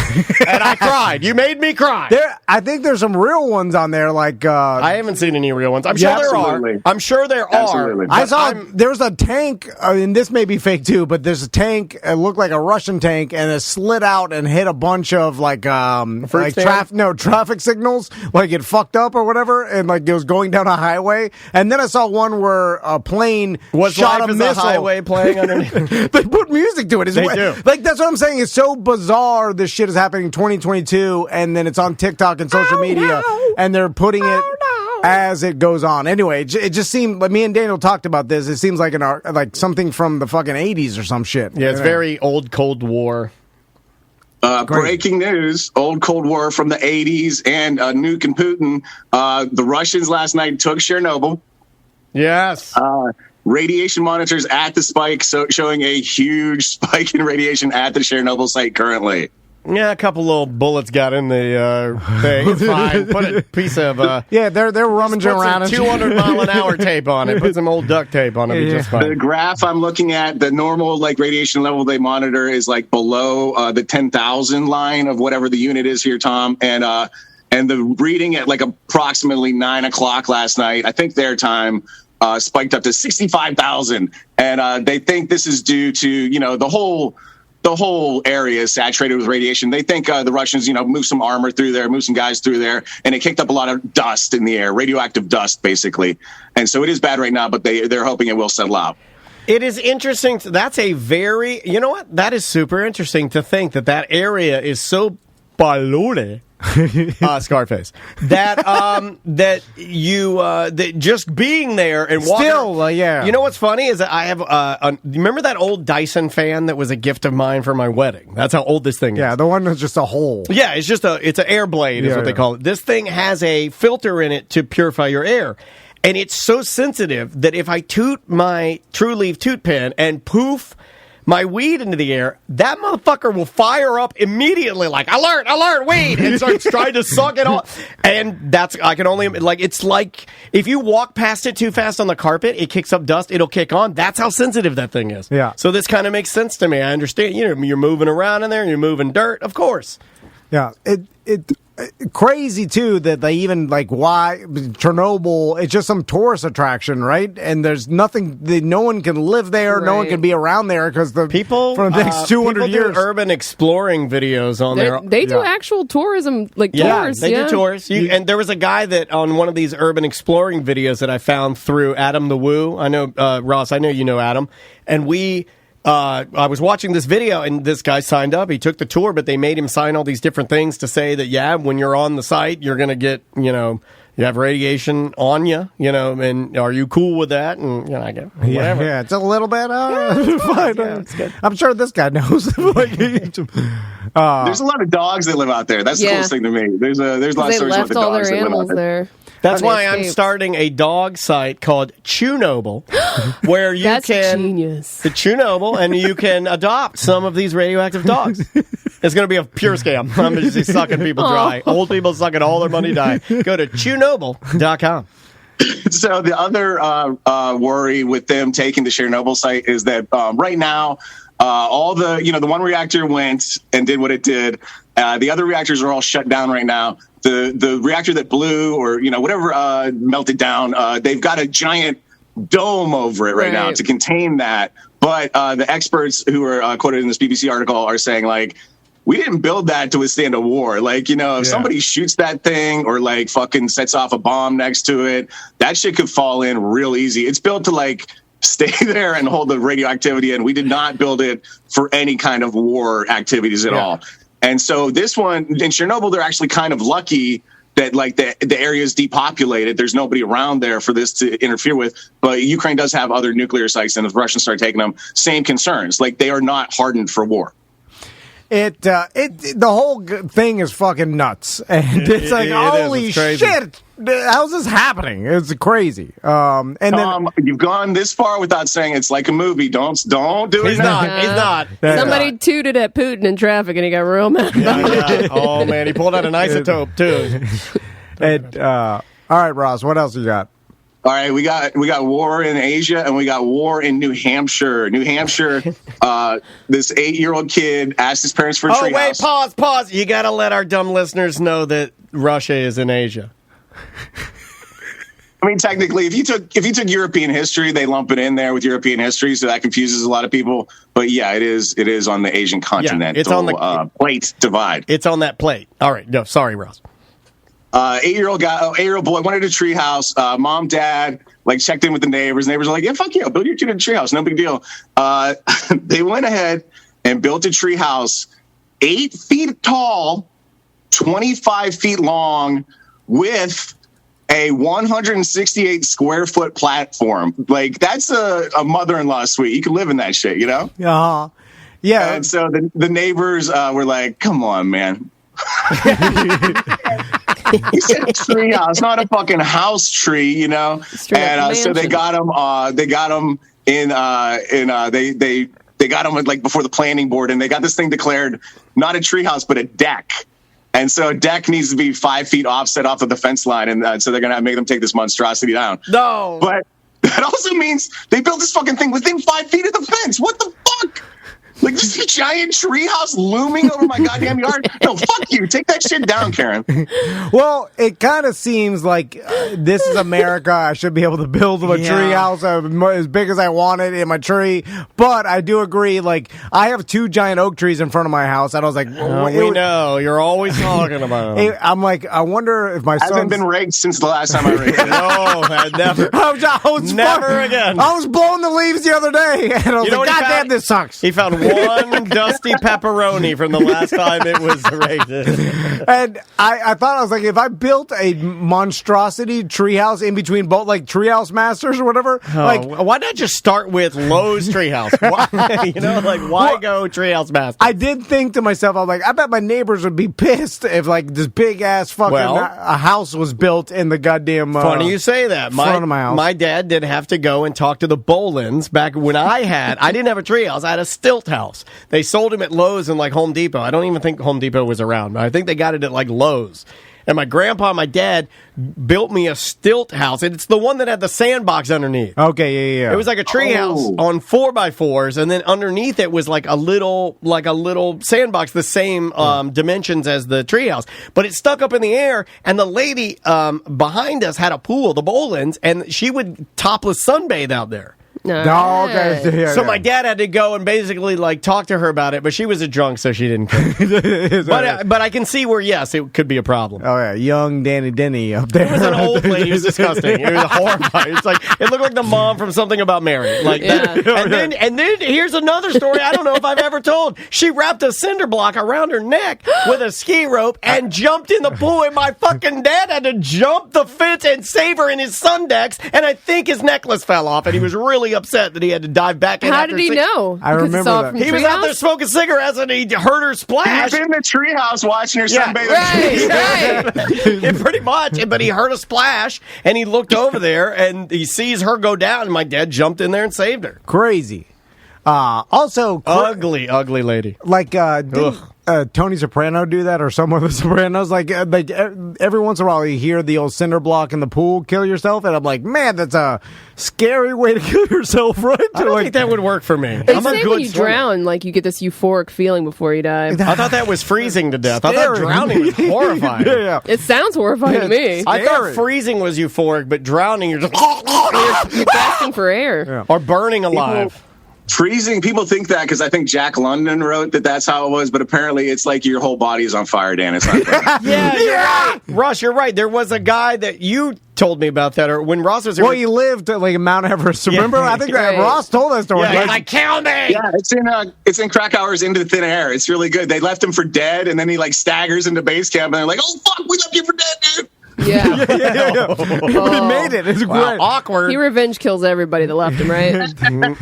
But with a tiny gun and a dog and a Diet Coke bottle. So, if you wanted to build a treehouse in your backyard, like a monstrosity treehouse, do you have to get permits Yeah. for that? Like Yeah. a shed or Code something? enforcement will... My treehouse, the reason it was delayed and I couldn't have it on my birthday, oddly enough, was because my father didn't have a permit. If you put up any structure on your property, you have to... Technically, you're supposed to have a permit. If you're in like the city or a place where it's regulated, you know, if you're out in like Christmas or something, Yeah. No and one's you're just gonna on a sand lot, build whatever the fuck you want. I will tell you, as a kid, I remember my cousin. He had more money, and his dad bought him it was basically one of these Treehouse Master style tree houses where You just put it together kind of thing? put it in a tree. Yes, there basically They was. cut it. Yeah. There was a tree involved, but really it had like stilts, and it was a little mini house on stilts next to like that had a tree. It was built like in a it. house sitting next to a tree. Anyway, but it was it was the size of our studio, square footage wise. And I remember as a kid, I was like, "Holy shit! You have Yeah. your own base here. You have your own house. This is amazing!" Like and it was one of those deals where like there's leaves everywhere. He's like, "I never get up here." Yeah, like he And I'm didn't like, use it. I would live in here. I had friends that had tree houses, they didn't use it. Same thing with friends that had game rooms. Like, you'd go down and they'd have a fully furnished kegerator. Dedicated just to any games. soda you can drink, neon, pinball machines, video games, and then they'd have a big TV with a Nintendo, and they'd be like, oh, yeah, this place sucks. I'm like, what? Are you fucking kidding me? I got nothing. Like, I barely got a Sega Genesis. Barely. That's now, are you guys ever encountered the poor version of that, which is, I don't know, maybe they have this in Taft, Sam. When I was a kid, we lived in like the hills of Pennsylvania for a year or two, and like real country areas, and you'd go off into the woods, and there'd be just like a trailer or something that somebody dumped there, and it was like rusting out, but like kids had found it and put pornos and shit in there, cigarettes or whatever.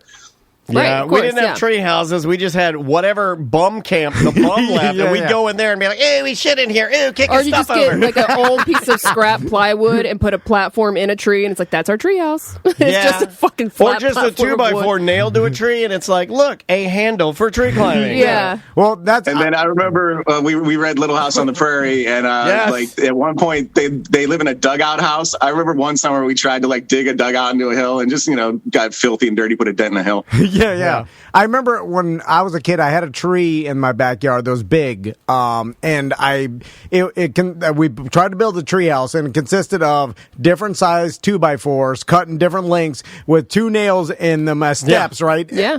And then where the tree branched out, we would put a piece of plywood, but we couldn't really. No, we didn't. We couldn't use a saw or a jigsaw or whatever. So we Oh my God, how stupid were you? Well, we're like young kids, like Tommy's age. I'm sorry. And then we just put the plywood up and nail it, even at an angle, just so it'd be you could like sit on it. sit on it. There, like I got a tree house now. Yeah, and then you look at porno mags up there. It was ghetto as fuck. And smoke cigarettes. Yeah. I love it. What else you got? All right, Dan, this one's for you. This lady in, where's she at? Michigan. This lady, when she turned 80, she got her first tattoo. 90, she touched it up a little bit. Now she's turning 100, and she's getting another tattoo at 100 years old. And I don't know if it's tattoo. We got the standard, what's your secret to staying alive here? And her thing is, my secret is being active. Be aware of what's going on in the world in every way, from what my children were doing, their education, how important that was to me. So, Tom, you're fucked. Sorry. And she also, a glass of red wine, and she does aerobics while watching TV news. Oh, I thought you were going to say nude. Yeah, I was going to say nude, too. All right.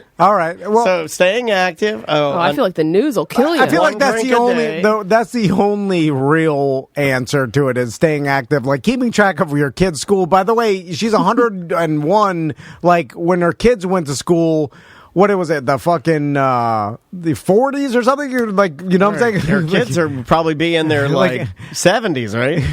Yeah, 70, 80s. But then you're exactly the same. Like, if you have a kid that's 80 and you're 100, then you guys are on an even playing field. I always felt that. She had 8 kids. They're all dead. Oh. Whoa. No, I made that up. I'm just that was good like, makeup. You should put let that stick, man. That you could be, though. Yeah, at 101, like, you could outlive your kids, no problem. Just they die of old age, and people are like, good, they lived a good life. That's kind of the catch-22 they put in any, like, fantasy movie where the character, or video game where the character's going to live forever. They're always like, it's torturous watching your friends die, and you're still alive. And I'm like, I'll just make new friends. Ross, how amazing would it be that I have these long-lasting relationships that 50, 60, 70 years, and then they pass on, but I get to do that until the end of time? I'm going to have so many great stories. Ross, do you watch TikTok? No. Good on you. Good on you. When my phone got run over and I got the new one, I dialed it back on a lot of apps. I don't even look at Twitter anymore. All right.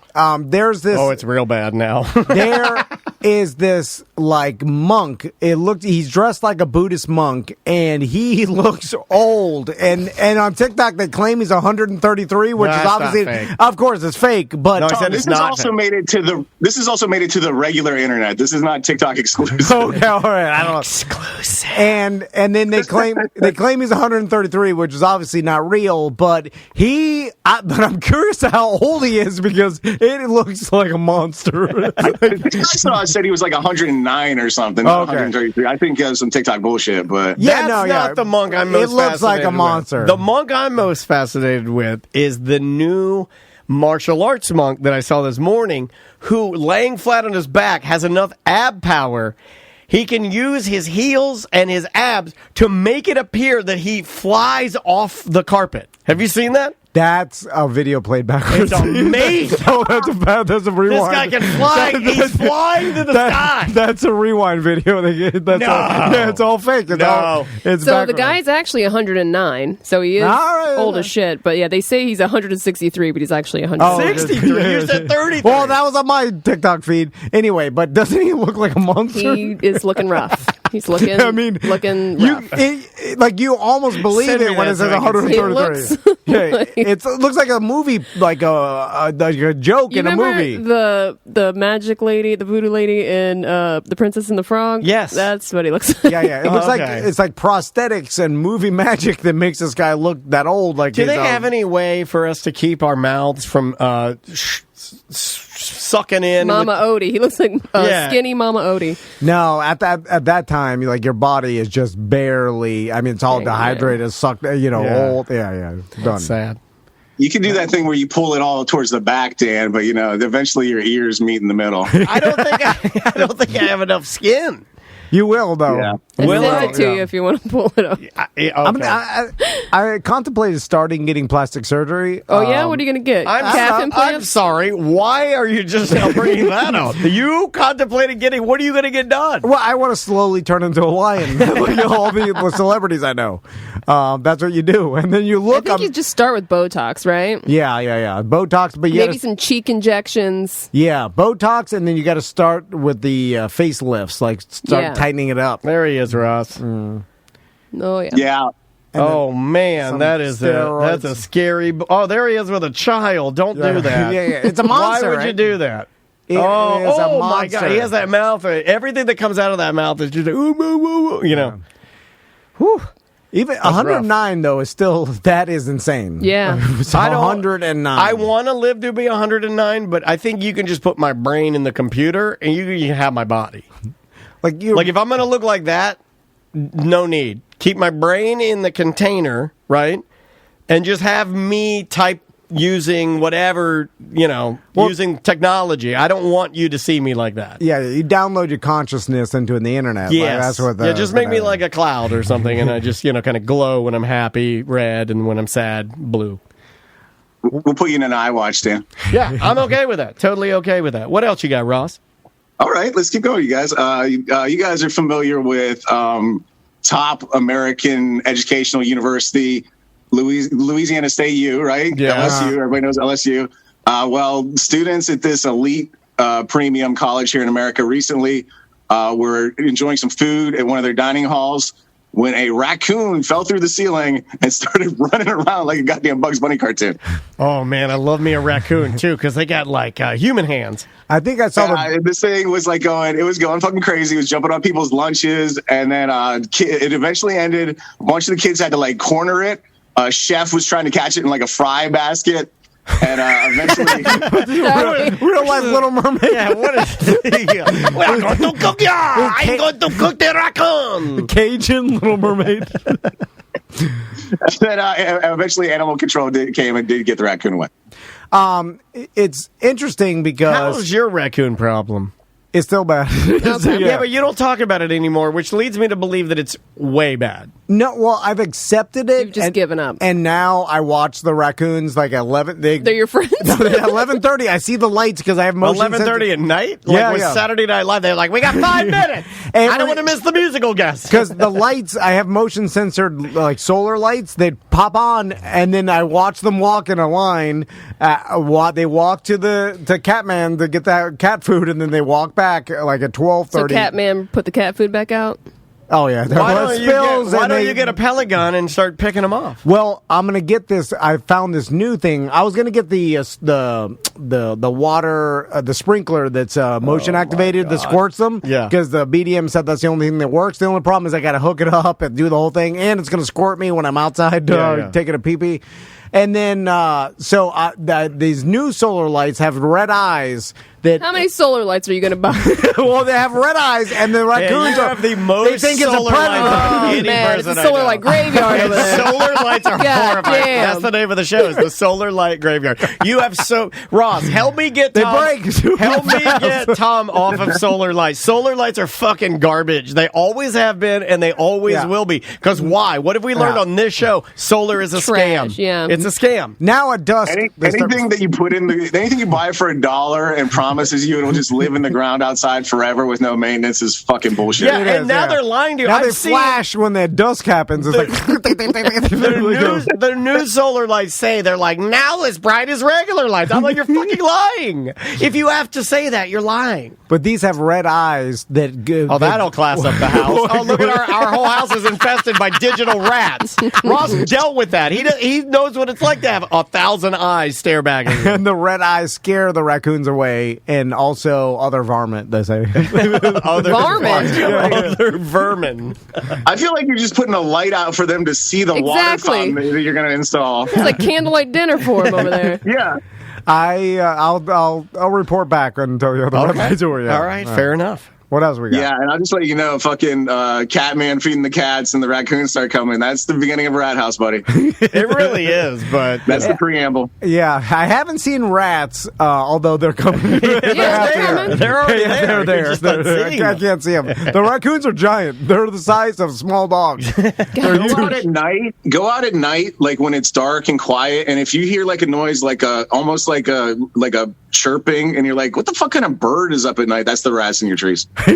Oh, Rats in your trees. Oh my god. Yeah. Here in Florida, they're almost always like tree rats. And then once it gets like gross inside, they'll move inside. But they're tree rats, and then they go from a tree to like whatever, like build them a if there's an tree orange house. tree. Well, they walk They'll- through the they'll- power lines, right? The power line that goes down to your house. Yeah. Well, how do you stop them? You can't stop them. No stopping them. You You got to take the food away. The food source has got to go away. That's it. you have to put the spike circle like they do in water pipes across canals, so you don't walk across. Oh, I thought that was to keep teens. Yeah, to keep teens off. But same thing with rats. On the line. That shit will just keep the birds away, so it's nice and clean for the fucking rats. They don't give a fuck about anything, man. You gotta.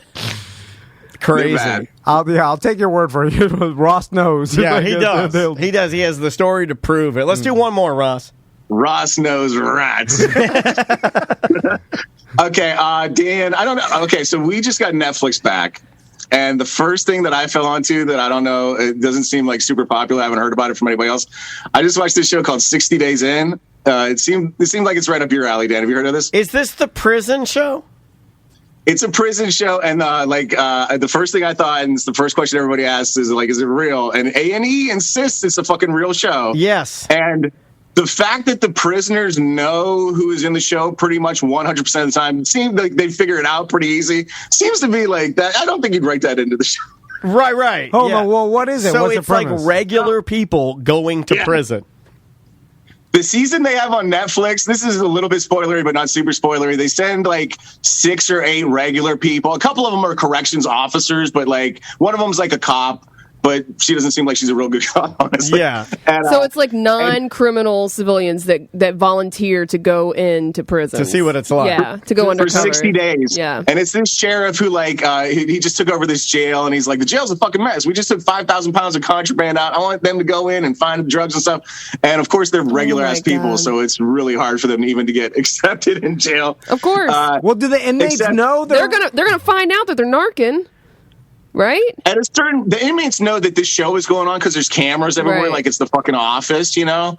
But they don't necessarily know who is who. But they pick out they pick out like 5 out of the 8, or they know eventually. This You know, could end like, very bad. Now, Ross, I know about the show. I to be real with you, I've never fully watched an episode, but I always wanted to. Could never get Andrea on board. That's the only reason I've never saddled it up, to watch it.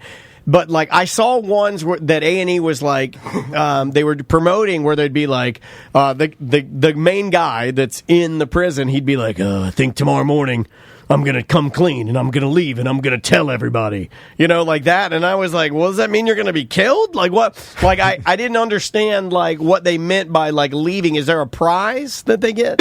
There's no prize, but it's like they want, the whole concept is like they're there to help this sheriff figure out what's going on in there and sort it all out. And so like there's just a point of pride of like doing the full 60 days. Like one kid is like, I want to do it to prove to my parents I can spend 60 days in jail. And and stuff like that. It's just a point of pride. And then eventually they do recruit, like the civilians can't do fucking shit. So they recruit a bunch of cops to go in and try to and a couple of those guys. One guy, he takes his roommate over, basically he makes him his bitch.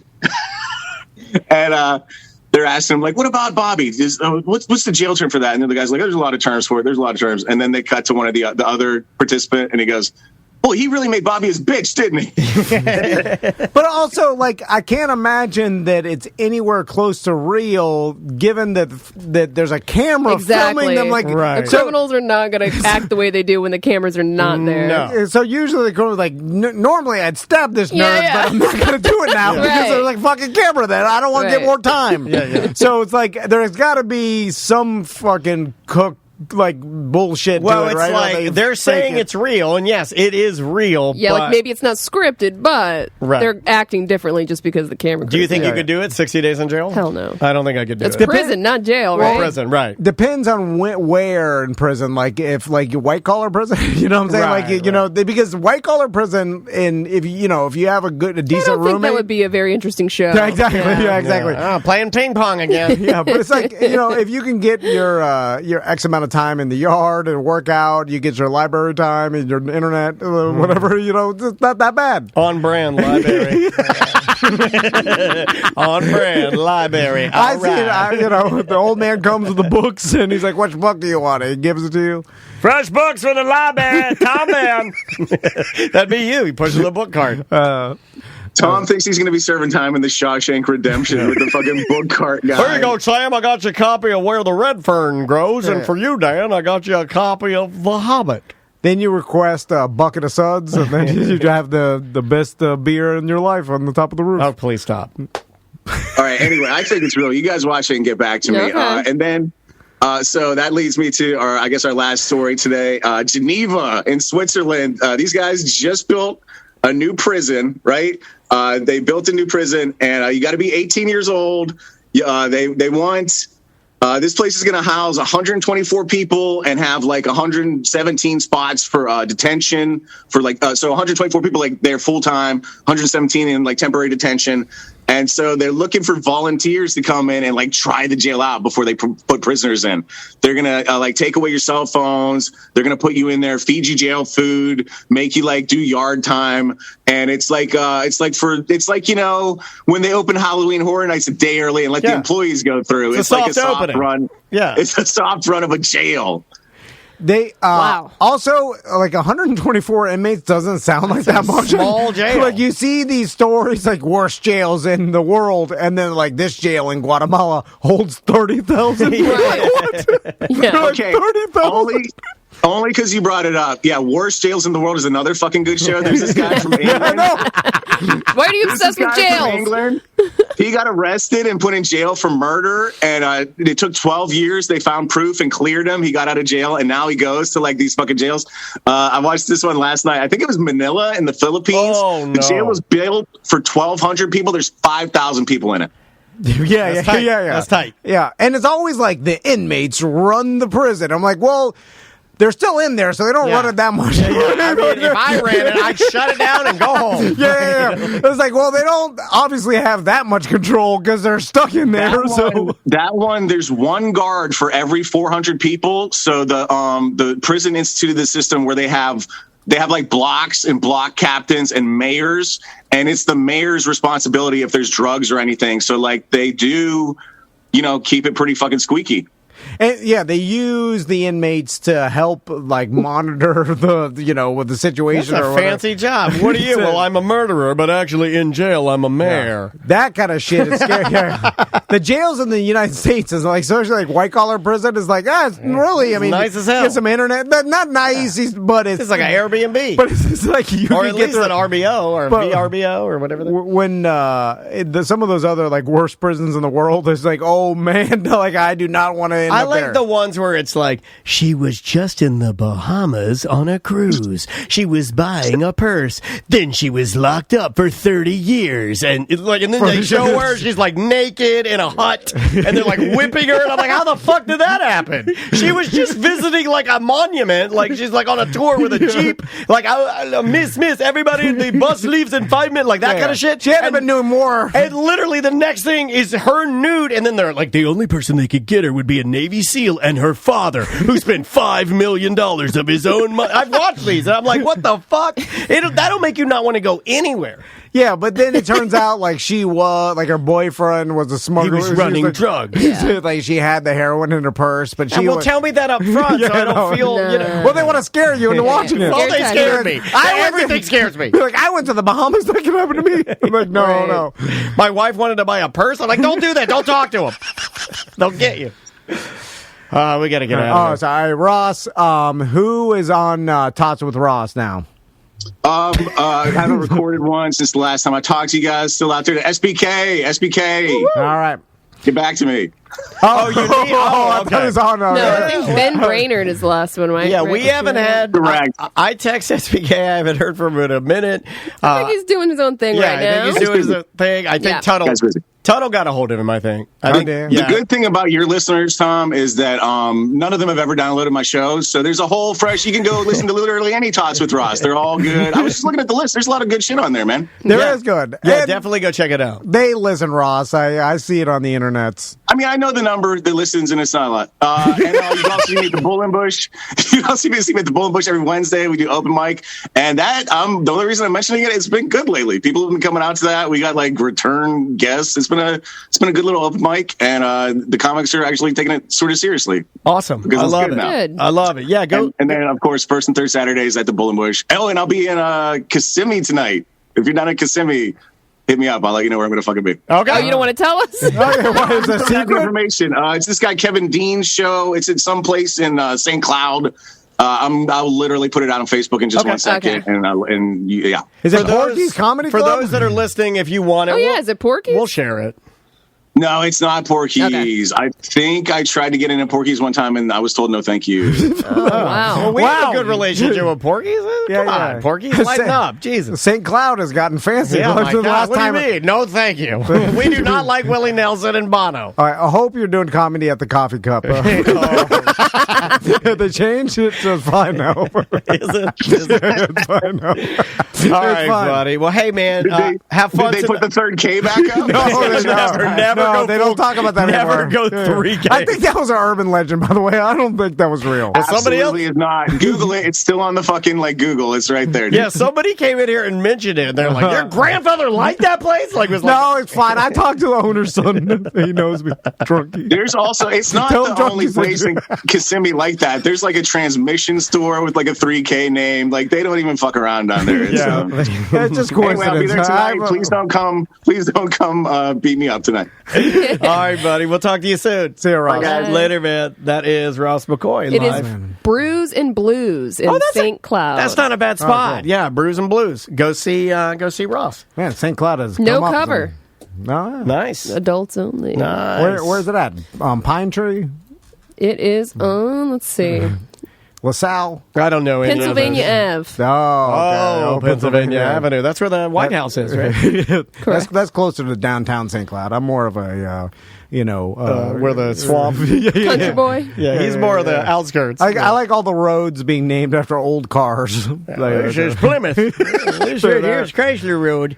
All right. All right. The name of, let's see, okay, here they are. The name of this band is Elevator. I went kind of funky today. Like all the music's like kind of a bop, as I've heard people say. Like that's a bop. You ever heard that, Tom? Yeah. Yeah. And so I'm just going to stick with it. This is Elevator The name of the song is Slip, and then coming out of that, you'll hear a listener's brothers band. We'll be right back. I washed up, you reined me in. A mess of hair, all seeing skin. You held my hands. It's the at-home floor store. No, I like that.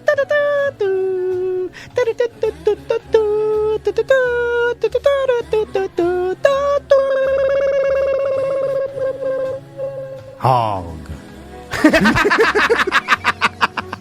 Now, I thought we agreed to never mention the at-home floor store hog ever again. Hey, if you're looking for flooring, if you need carpet, if you need luxury vinyl planking like I got in my home, or if you want to big D me and go a step higher and get awesome tile that looks like wood all throughout your house like you did. Because you know what? I think regular tile, now that I've thought about it a little bit, I think I want the regular tile. Well, I mean... Better for pee-pee dogs. Pee-pee dogs, tile versus pee-pee dogs is the ultimate. That's the ultimate stop. But the luxury vinyl plank is waterproof. Feels good on your feet. Yeah, and they can lay it over existing flooring, which saves demolition. Although if you need demolition, the at-home floor store team... They can do it. They did a great job. The installers are unbelievable. 4 floors. They did my home, 4 floors. They said it would take a week. They did it in 4 days. And it was awesome. The company's BDM owned.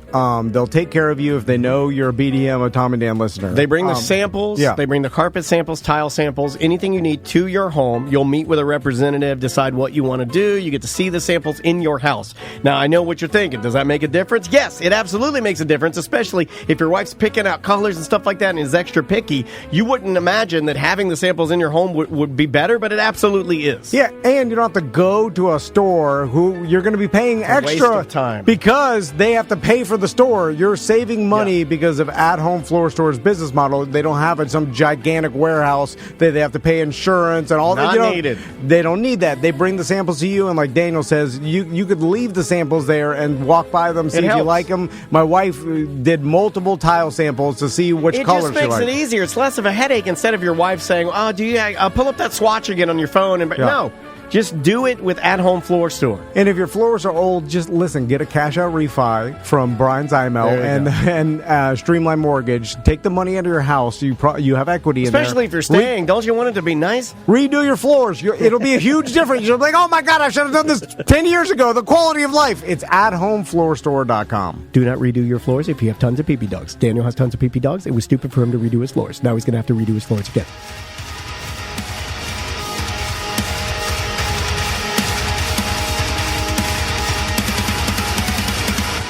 What do you think about that? Right? Right. Lifeblood Forever Demons is the name of the track. Welcome back to A Mediocre Time with Tom and Dan. I am Dan. I'm Tom. Samantha, our producer, is here. Let's do some double mouth. What are your guesses that my music levels are correct? Or did I bet you I dropped the ball on this. No. The fact that you mentioned it means no. I bet you it's low. Okay. Oh, I hit the button and it didn't even work. What the fuck? I hit the button, it didn't even work. Oh my God. Hold on. Oh, there we go.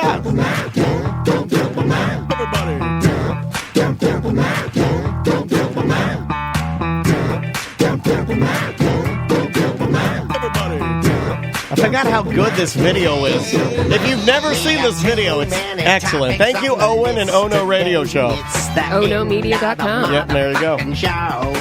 So come on, baby.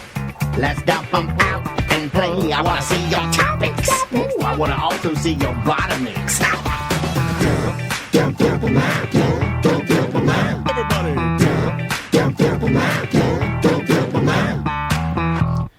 Dump them out, brought to you by Tom and Dan wateringholes.com. Check out Toll Road Brewing. You could look at Dade City Brew House. Toll Road. I want to give them a compliment real quick. Have you seen their growlers?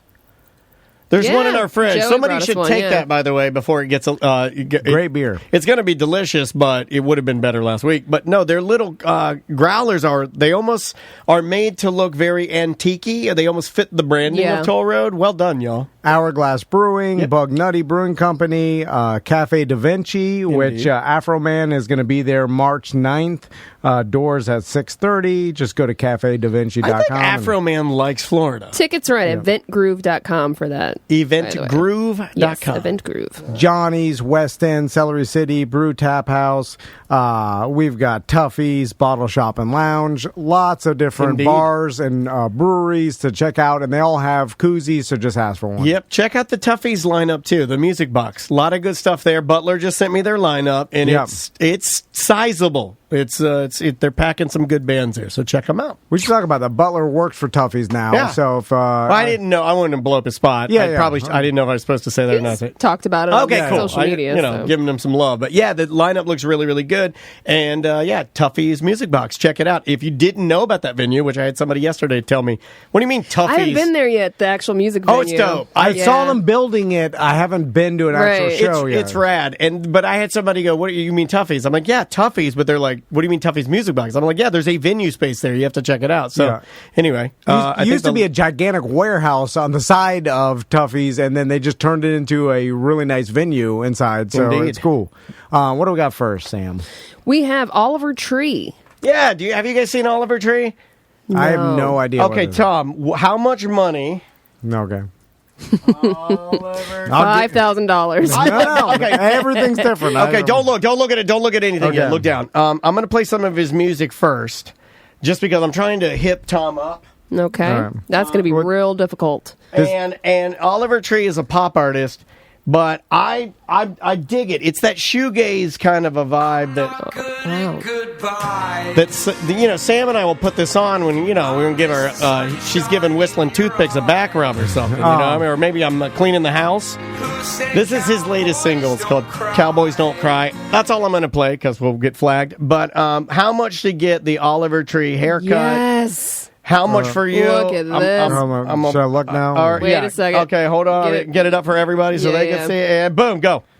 All right. How much? Oh, that's his old haircut. Glorious. That's his old haircut. Okay. Now he has that. He has the same haircut. It's blonde now, except it's long mullet in the back. That's basically here's his new super kept stooge. There's his new haircut. I like the first one better. This is new Oliver Tree. That's two Tiger King. Okay, and this is original. This is like a 20, maybe 14, 2016. It's like a bowl. It's basically the bowl. Yeah, and then there's ultimate tight I don't know bowl, what though. that is. That's him wearing a bald chin balls. Is that a wig though? That looks too perfect. I think it's real. Wow. I believe it is. Good head of hair. I believe it is real. So anyway, how much for you or me to do the Oliver Tree? Well, for how long? It's the Tom and Dan Tree Challenge. I'm putting it out there to the listeners. 6 months. The Tree Challenge. I used to almost have this you haircut. did. Me too. I live like that. Me too. As an adult, yeah. For free. How much to do the Tree Challenge? For how long? 1 month. Just one month. Just 1 month. 1 month with the tree? I'd actually take 3 weeks as a month. You wouldn't have to take it 4 weeks. I'm 21 days. I like a work month. Okay. I really want a Sur-On electric dirt bike. Right? And even over the one-wheel GT, because my wife last night, I had almost convinced her we were going to do a secret GoFundMe and get $1 for all the listeners, and then I was going to kick in $500 and we're going to buy it and present it to you, and everybody would be crying. And I'd be filming it. I'd have 360 come film it, and I was going to do this whole video called "He Does Have Feelings," where we present it to you and you cry because I had pints for your sons and then you're holding them. Well, that was going to be the reveal. The reveal, the GT, you'd be like, "You shouldn't have done it. Oh my God, all this is stupid." But then I bring the pints out for your boys. You're holding them. The tears stream down your face. You have an Oliver Tree haircut. So basically, if I needed to buy both or one or the other, I need around 4,000 or 5,000. That's a lot of money for toys. So for 1 month, I do it for $4,200. Wow. That is not a lot of money. It is for 1 month of having a stupid, goofy haircut. I think we $4,200. I think that is a lot. I think today I'll go to Liberty and they'll cut it back and then I'll be fine after. And his hair grows fast. He'll be fine. No, but you have to maintain it. It has to. You can't be high and tight. Yeah. You have to get the Oliver Tree and maintain it for 21 days, like a nice. You have to. $4,200. I think I could do that today. I think I have enough yank in this town, and I don't talk like this because I don't have any confidence. But I do believe in a dream, and my dream is to get you a full Oliver Tree haircut, and I think I can get you full tree, 42 hundo. I think I can do that today. I have enough yank in this city to do that. See, you found me at a point in my life now. Money is pouring in the chat room. I think I'm at 3,200 with the chat room. No. I think I have 3,200 in the chat room. I think Tracy is alone good for 1K. I'm at a point in my life where now I want to just go back to pure goof. No one takes you seriously. I like the new haircut no one likes better, me. Sam. I like the new Oliver Tree haircut better with the long. That looks like Lee with a wig on. It really does look like Lee, Cowboy Lee. I couldn't do that one. It does look like It's like Lee when he was cleaning out Tom's grill. That's the Lee. This is the Lee you don't want to see. That's the Lee you don't want to see. That's the scary. Here he is just relaxing. There's Oliver with his new haircut. Anyway, I'm a fan of Oliver Tree, but 4,200 cash. How long do I have? Oh, cash. Whenever. It's whenever. So wait, that's the Shakira. That's different. That's a whole different bet. That's 5,200 if you want the Shakira. I'm just going Oliver Tree. How much to video you doing the Shakira whenever, wherever dance? Well, that's different. That's more. Oh, I think that's he more. Because no, I would do that for nothing. I mean, that's just silly. That's just TikToking around with your family. Yeah. Well, I'd have to practice that because there's no way I could just do it and then make a fool of myself. Like the haircut, it seems like I could be still grumpy, and then the Shakira dance, I have to I want you to go full tree. Are we doing original tree or a long tree? Well, I have to get a we'd wig. have to go the original Oliver Tree. Yeah, I mean, how long would it take you to grow your hair that long? Like a full year and a half or something? The blonde hair? Yeah. Longer than that. that. Unless you're Ross McCoy. Yeah, you're right. Ross could do it, and it would look pretty dope. But I don't think it's his brand. He's more of that, the Willie Bono thing. If Ross bleached his hair, he would look like Dog the Bounty Hunter. With those sunglasses, too? Give me a break. All right, so 4,200. The list. Okay. Hey, it's up to you guys. Hey, let's bring me the cash Wait and a put minute. it. Can I still do my $1 GoFundMe with the listeners and get 4,200? I don't care how Will the Crow allow this to happen? Oh, that's true. What if the Crow? Because then we got to get refunds. What if the Crow? Oh, I'm not doing refunds. We right, just did we refunds. just I'm not. No. Fuck a refund. We're never giving refunds again.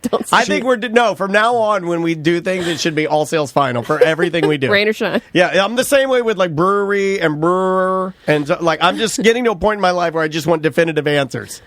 She's fine because she's mad at me for not knowing how to get in the bed properly every single night. What? Hold on a second. That sounds so special needs. She's What do you mad mean? at me for not getting in the bed correctly. Like what the hell are you talking about? Every time I get in the bed and she's in there, she's like, "You're not under the sheets. You're on top of the." That's what Andrea does. Andrea and you are the same person. I've been telling And then you. I'm like, "Under what?" Andrea And doesn't she's like- use the sheet. Andrea sleeps on top of the sheets like a goddamn animal. I sleep under the sheet with 3 fucking blankets. And then she tells me that the sheet's there to protect your body oils from the comforter, Yes. and the comforter, so that we wash the sheets, we don't wash the comforter. And then I'm like, I don't know. This lady knows. And then she's like, why do I have to tell you every You know night? what? I'm I like, need to don't sleep with think- your wife. Yeah. That's what this whole show's been about. Filming. Oh, my God. All right. Well, I agreed. We're going full Oliver Tree. With the Oliver Tree wig on. Filming it. All right, what else? We got Ray from C. Ray Burns. What is this? All right. So You said that this will convince us you're the worst person we know. well, I guess it's not that bad now that I think about it, because If only you'd had the haircut while you were doing it. so back when I was looking for a boat, or during that time, right? I got desperate, and then I saw a boat, and then I emailed about it, right? But there are people that do this job as like a boat broker, where they basically you give them your boat, and I'm a boat broker, bro. and then they are the ones that try to sell it for a percentage if it gets sold, right? So then they have a fleet of different boats that they broker, And they know, try to market them to and you. they know where it's easier for them to get rid of it because they know. And they have buyers. And it's just because the seller doesn't want to deal with any of this shit, so they just pay someone, a third party, to do it. And I think maybe he even works for some boat companies and whatever.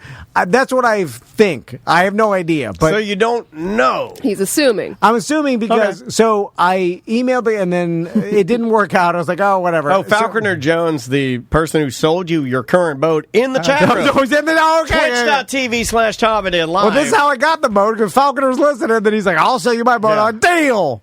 That's how quickly I can summon people. I just dialed him up. Get in the chat room, buddy. Won the truck, too. Yeah, truck. I was about to text Falconer. Can you get it from Sam's house? Because getting it over here is a problem. Yeah.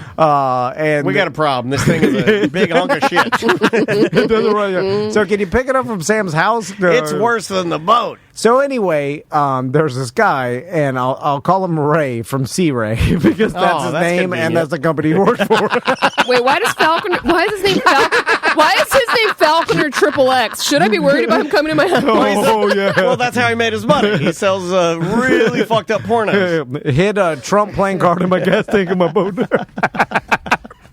Anyway, so this guy Ray from Z-Ray started emailing me over and over about different boats. How about these boats? It's me, Ray from Z-Ray. Yeah. So then he started saying hey, how about it? I think I found one that you're looking for. I'm really working hard for you, buddy. Desperate to sell a boat. And then so he started, and then I started getting mad. Three more, Tom. Yeah, because Here's two more. Because he was emailing over and over and about these boats. And then finally, Falconer offered me that, and I bought a boat, right? Mm-hmm.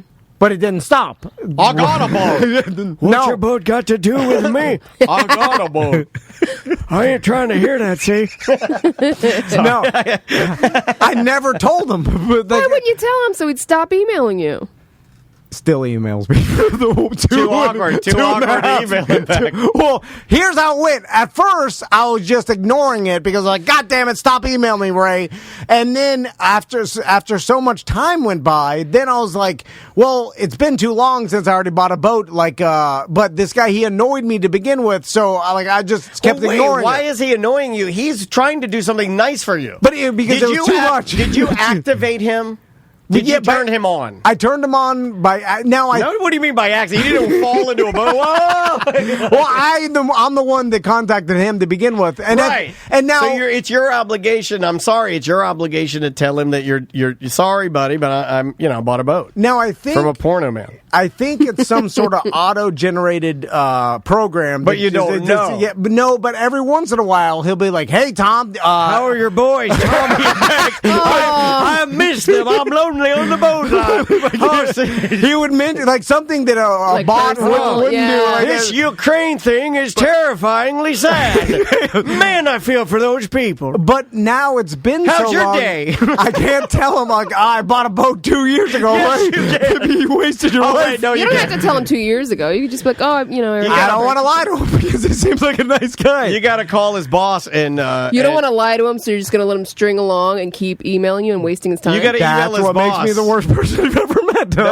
You got to email his boss. I don't know. I'm mentally ill. You got to go above him. I don't even know why I won't tell him. Let me tell him. Can I write an email to him from my account? Dear Ray. It's kind of at C-Ray. It's Dan from Tom and Dan. Tom's partner. Tom is too much of a pussy. He's in a coma. He no longer needs a boat. It's not that I'm too much of a pussy. Let's go too far with the lie. I could just tell him hey, I bought a boat. We could say Tom died. Oh man, never got to ride one last time. I get obsessed with seeing how long I could let things go. For instance, that terrible sounds a lot like what a certain host used to tell me about not preparing for interviews. I like to be surprised. No, you're just fucking lazy. I feel like how long could this go where Ray keeps emailing me, right? Because at this point, it's been 2.5 years after I bought it. Damn. Fucking long. I'm like, here's some more boats for you, Tom. Can it go on for 10 years? Yeah. How can it go on until I die? No. Well, he's an older gentleman. Can it go on until he dies? I'm curious curious to how long it can go, and now I'm obsessed with that. Like, how long could this thing go? It's kind of like... Well, keep him on the hook then. Right back and go like, you know what? Lately, the ones you've been sending me pretty good. I think we're getting closer. I think that makes me too bad of a person because I've stopped even sending them back anything like about a year and 8 months ago. Did you ever draw a line in the sand? Did you ever like, for God's sake? No, I never said anything. It just comes. What? You've never sent a mean email in your life, have you? No, I ignore. I just like move on. But you've never sat there and been like, all right, I'm going to tell this motherfucker. No. It's not worth my time. Too awkward or whatever. I just let it go. And now it's like a game, which then leads it to I'm the worst person because why would I do this to this guy? He's just trying to do his job. Just tell him you already found a boat. You're not interested anymore. So Lord, thank you, but I'm wow, man, that is like 75 emails. That was more than that, dude. I'm telling you, 3 times a week. It's busting his ass. I think some of them, he's busting his ass for majority you, are auto-generated. I hope it's a bot. The majority, if it's not, this old man is busting his hump. Some every once in a while. Like, I'm an old salesman. I do it by hand. Yeah. You know, like I do it. Look, I think this would be perfect for my client Tom. Yeah. Oh, let me screenshot that one. Oh, let me get this one. Oh, that's a nice looking C-Ray. Tom will love this one. He's my best friend. It's kind of like it's not. That's what I want. Not changing my the clock in my truck for daylight savings. Like I like to see how long things can go on without. Are you upset them. when it does change? Are you like? Because I feel sad that it's over. I was like, that adventure's over. Yeah. You know, like, life's an Ray's adventure. gone. I'll never see Ray again. Ray's gone. Life's an adventure. Soak it up. You're an insane person. Yeah. I mean, if you knew how real it was, I was about to show you. No. But I don't want to. No, I don't want to because then you're like, He's in charge of the business. Yeah. Oh, I got the crazy. Sometimes I want you to be like, maybe he was exaggerating that. Move on. Well, he did that. He used to do that. He'd be like, you know I'm exaggerating now, right? And then when you tell me that, I'm like... Wasn't sure. I think that's the line. Yeah, that's what we know. I think that's the line. You gave yourself away. We get in with this one. Okay. I went to get I have a new addiction that's bad. And I've been trying to get rid of my Diet Mountain Dew addiction. I've talked about it. I've blogged about it. I've put it on social media about how I drink too much of it. Yeah. I very much enjoy it. I love Diet Mountain Dew. Yeah. Most days, I drink 2 12-ounce Diet Mountain Dew bottles. Okay, yeah. I don't think that's that bad. I hotbox them, though. I do it just like cigarettes. I chug one down, and as that one's finished, I don't even cap it, throw it away. I grab the next one.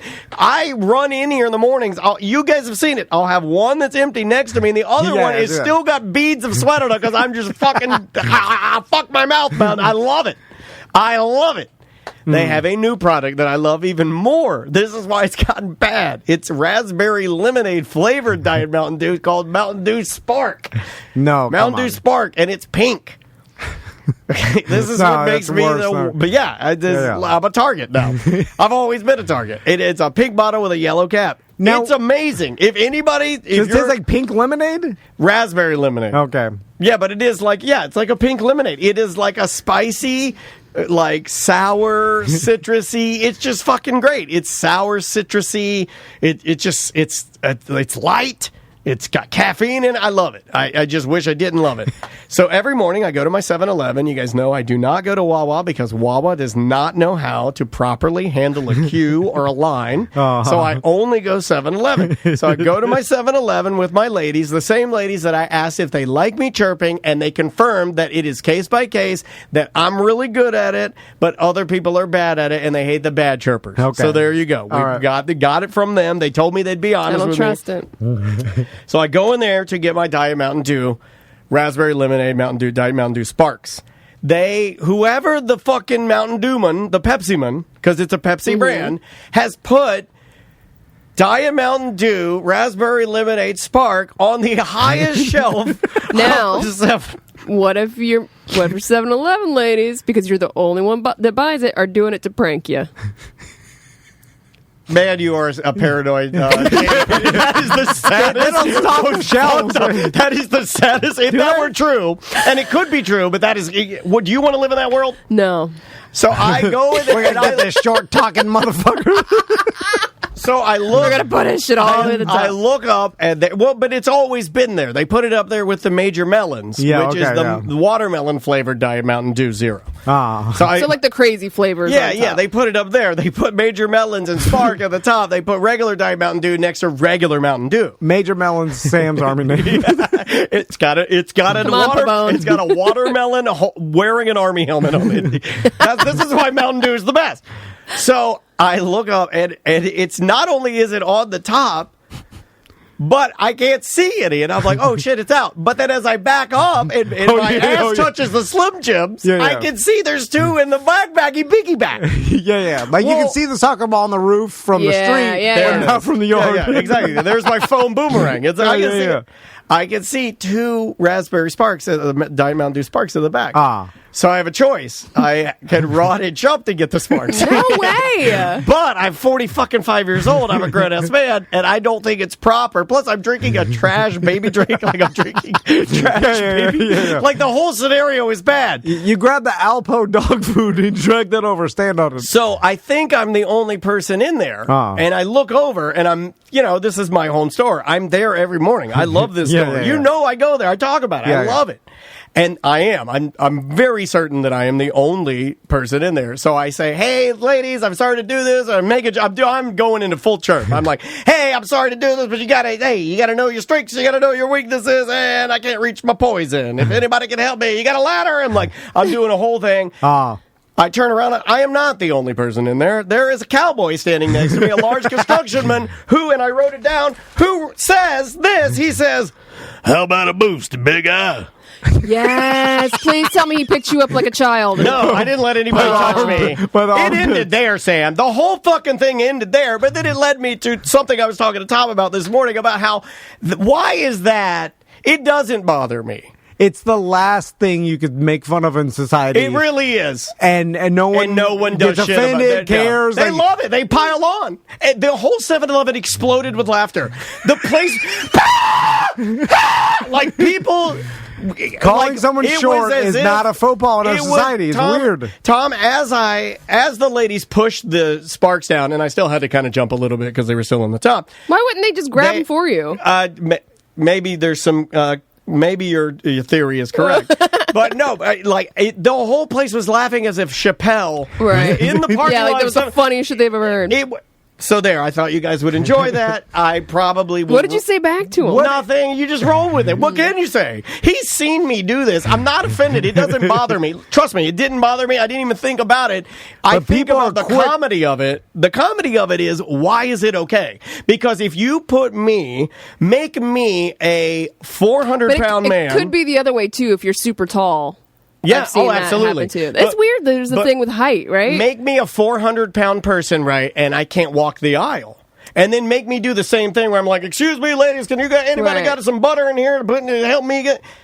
But nobody would say a word. Yeah. You wouldn't say a fucking word. In our society, we acknowledge that being like shorter than average is some sort of disadvantage, right? Like everybody in society would think that as far as like, oh, tall, dark, and handsome. Like, being short is some. It's gross. People use it as an insult and like short, whatever. But we haven't adopted it as like an insult enough to be inappropriate to tell someone, as we've adopted every other, like, you can't call someone fat, or you can't call someone a honky. You can call them an Amazon. That's what I get called. But again, the point is not to put that fans. It's almost like a compliment, is though. It? Not when they go, "Holy shit, you're an Amazon." That doesn't sound like a compliment. Well, really, it is more of a compliment than, "Oh, you are that short." Yeah, but a compliment's only a compliment if it's a compliment. What I mean by that is it's all in how you take it. I mean, it's all in what it means to you. I feel like it's all in how they say it. Christine is awesome because her reply in the chat room was, "Oh, come on, Bart Simpson. Why says that?"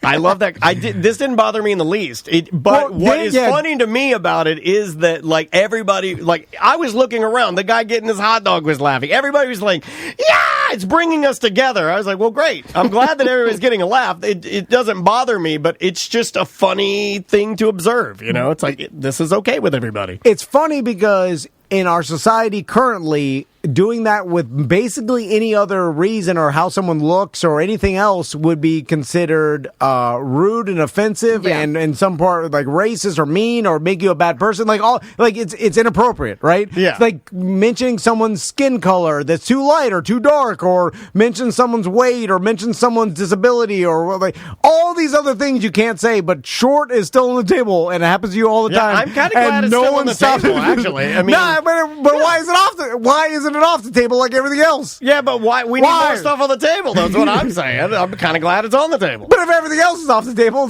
get that off the table. Then No, it doesn't work like that. Take it all off. Then, like, why they left that one on, and it's unfair to Daniel. It's one of it is one of the only ones I can think of. Well, someone in the chat, they get called olive oil. Where some my people mom think did. My because mom they're got really called thin, that. and it's like that's pretty. Like that's kind of insulting. It is, yeah. And, you know, and that's still, not as insulting as being called a big fat slob, though. Yeah, but people will But that's just my scale. make negative comments about being quote unquote too skinny for a lot of people that can't even like put on weight. Sure. That's true. No, you're right. But that's also another one like people give it a pass. That's like, Right. come on, you're skinny. You're right. You're yeah, right. it's You're fucked up though. It is. People are like, what are you worried about? And this person Exactly. might have a medical condition. Right. I'm trying to get fatter, But you know? in my experience, I'm just saying, I've seen people bring up Daniel's height way more often than I've ever heard someone say, "Oh, you're real skinny." Like I've seen it. Maybe it's because I'm around That's Daniel. right. You're around him all the time. All the time. And How I'm often are you around if I'm someone around extremely Daddy thin? Longneck, Right. then, you know, maybe it happens to him. I'm like, "Eh!" Like people are like, "Oh," but I still think even because it's weight, people are less likely to comment than short. I'm telling you, not short. not when you're skinny. Really? Yeah. But also another one is with Daddy Longneck, you're not going to say anything because you run the risk of making fun of somebody's special needs, and you're not gonna, Oh, yeah. If you're a good person, if you're decent, I'll say give you decent. Or he might be sick, or like you know, like, you could be Right. dying of some sort of disease. But you're not gonna go like, what's wrong with you know? You're not gonna say a word. You're gonna be like, "Ugh," just kind of stick to yourself, right? It comes out of people's mouth with Daniel like think it's people a sneeze. Like I can't help it. They're like, "Oh, short." You know why? I think they do a microtransaction in their brain, and they look me over, and they're like, "Not a little person, but maybe not. Go with it." You know, it's like it's a count. They're like, You're right. They wouldn't do it to a little person. No. They would never say like, Never. "Oh, look how short you are," you know. But it's like you were right on the cusp, so they're like short. I don't know. But it's weird. It's a weird. It's funny, especially I was saying nowadays, where it's like you know you gotta hold your tongue. You can't just make comments about anybody's looks, but they can with you in short. It makes me laugh. Yeah. Anyway. Let's get out of here. He was a nice man, though. He was a nice man. I laughed. He laughed. We all laughed. So, Samantha, semantics this weekend, or is this? I'm taking the week off. Yeah. Good for Been you. busy all month, but you can still, if you want to buy a Semantics t-shirt, or we still have some of the Semantics beer glasses on SemanticsPodcast.com. We're going to put that inventory up this weekend. Also, I'll be hanging out with the Ono Radio Show on Sunday. They are doing a mini golf tournament at the Congo River on Colonial. If you want to sign up, hit up Mike B on social media and sign up for that. I'm still going to try and at least swing by to yell at people, but be fun. May might have some dancing to do. She's always got dancing. Always dancing. Is it a loads for load scenario for the winner? No, Mike Just B. put that up. With just random people that are playing in the tournament? No. I'm saying, you know. I like the idea of a really aggressive Mike B. and Owen hand job bet. Oh, man. I like that. Loads for loads. Yeah, I like it. All right. We Is should there get out of anything here. else we got to plug? I thought there was something I else. feel like there is. Well, A lot of Sanford events going on. Of course, Pints and Paul's. There's the event we're promoting that we partnered with Melbourne, with Meg O'Reilly's Yep. down there, and they're doing a St. Patrick's Day street party that's downtown Melbourne, Nice. and they got live music and basically free to enjoy everything. And 4,200 Oliver Tree haircut. Let's not forget about that. That's true. Let's make this little kid from DeLand's dreams come true. Let's put a little something special under my Christmas tree this year. It's a big, giant oil painting of you with a perfect Oliver tree. Joke's on me, though. You'll be riding your dirt bike. all right, everybody. We'll see you next week. Hold it, fellas. Oh, wait a minute. I can't publish that. It's mediocre.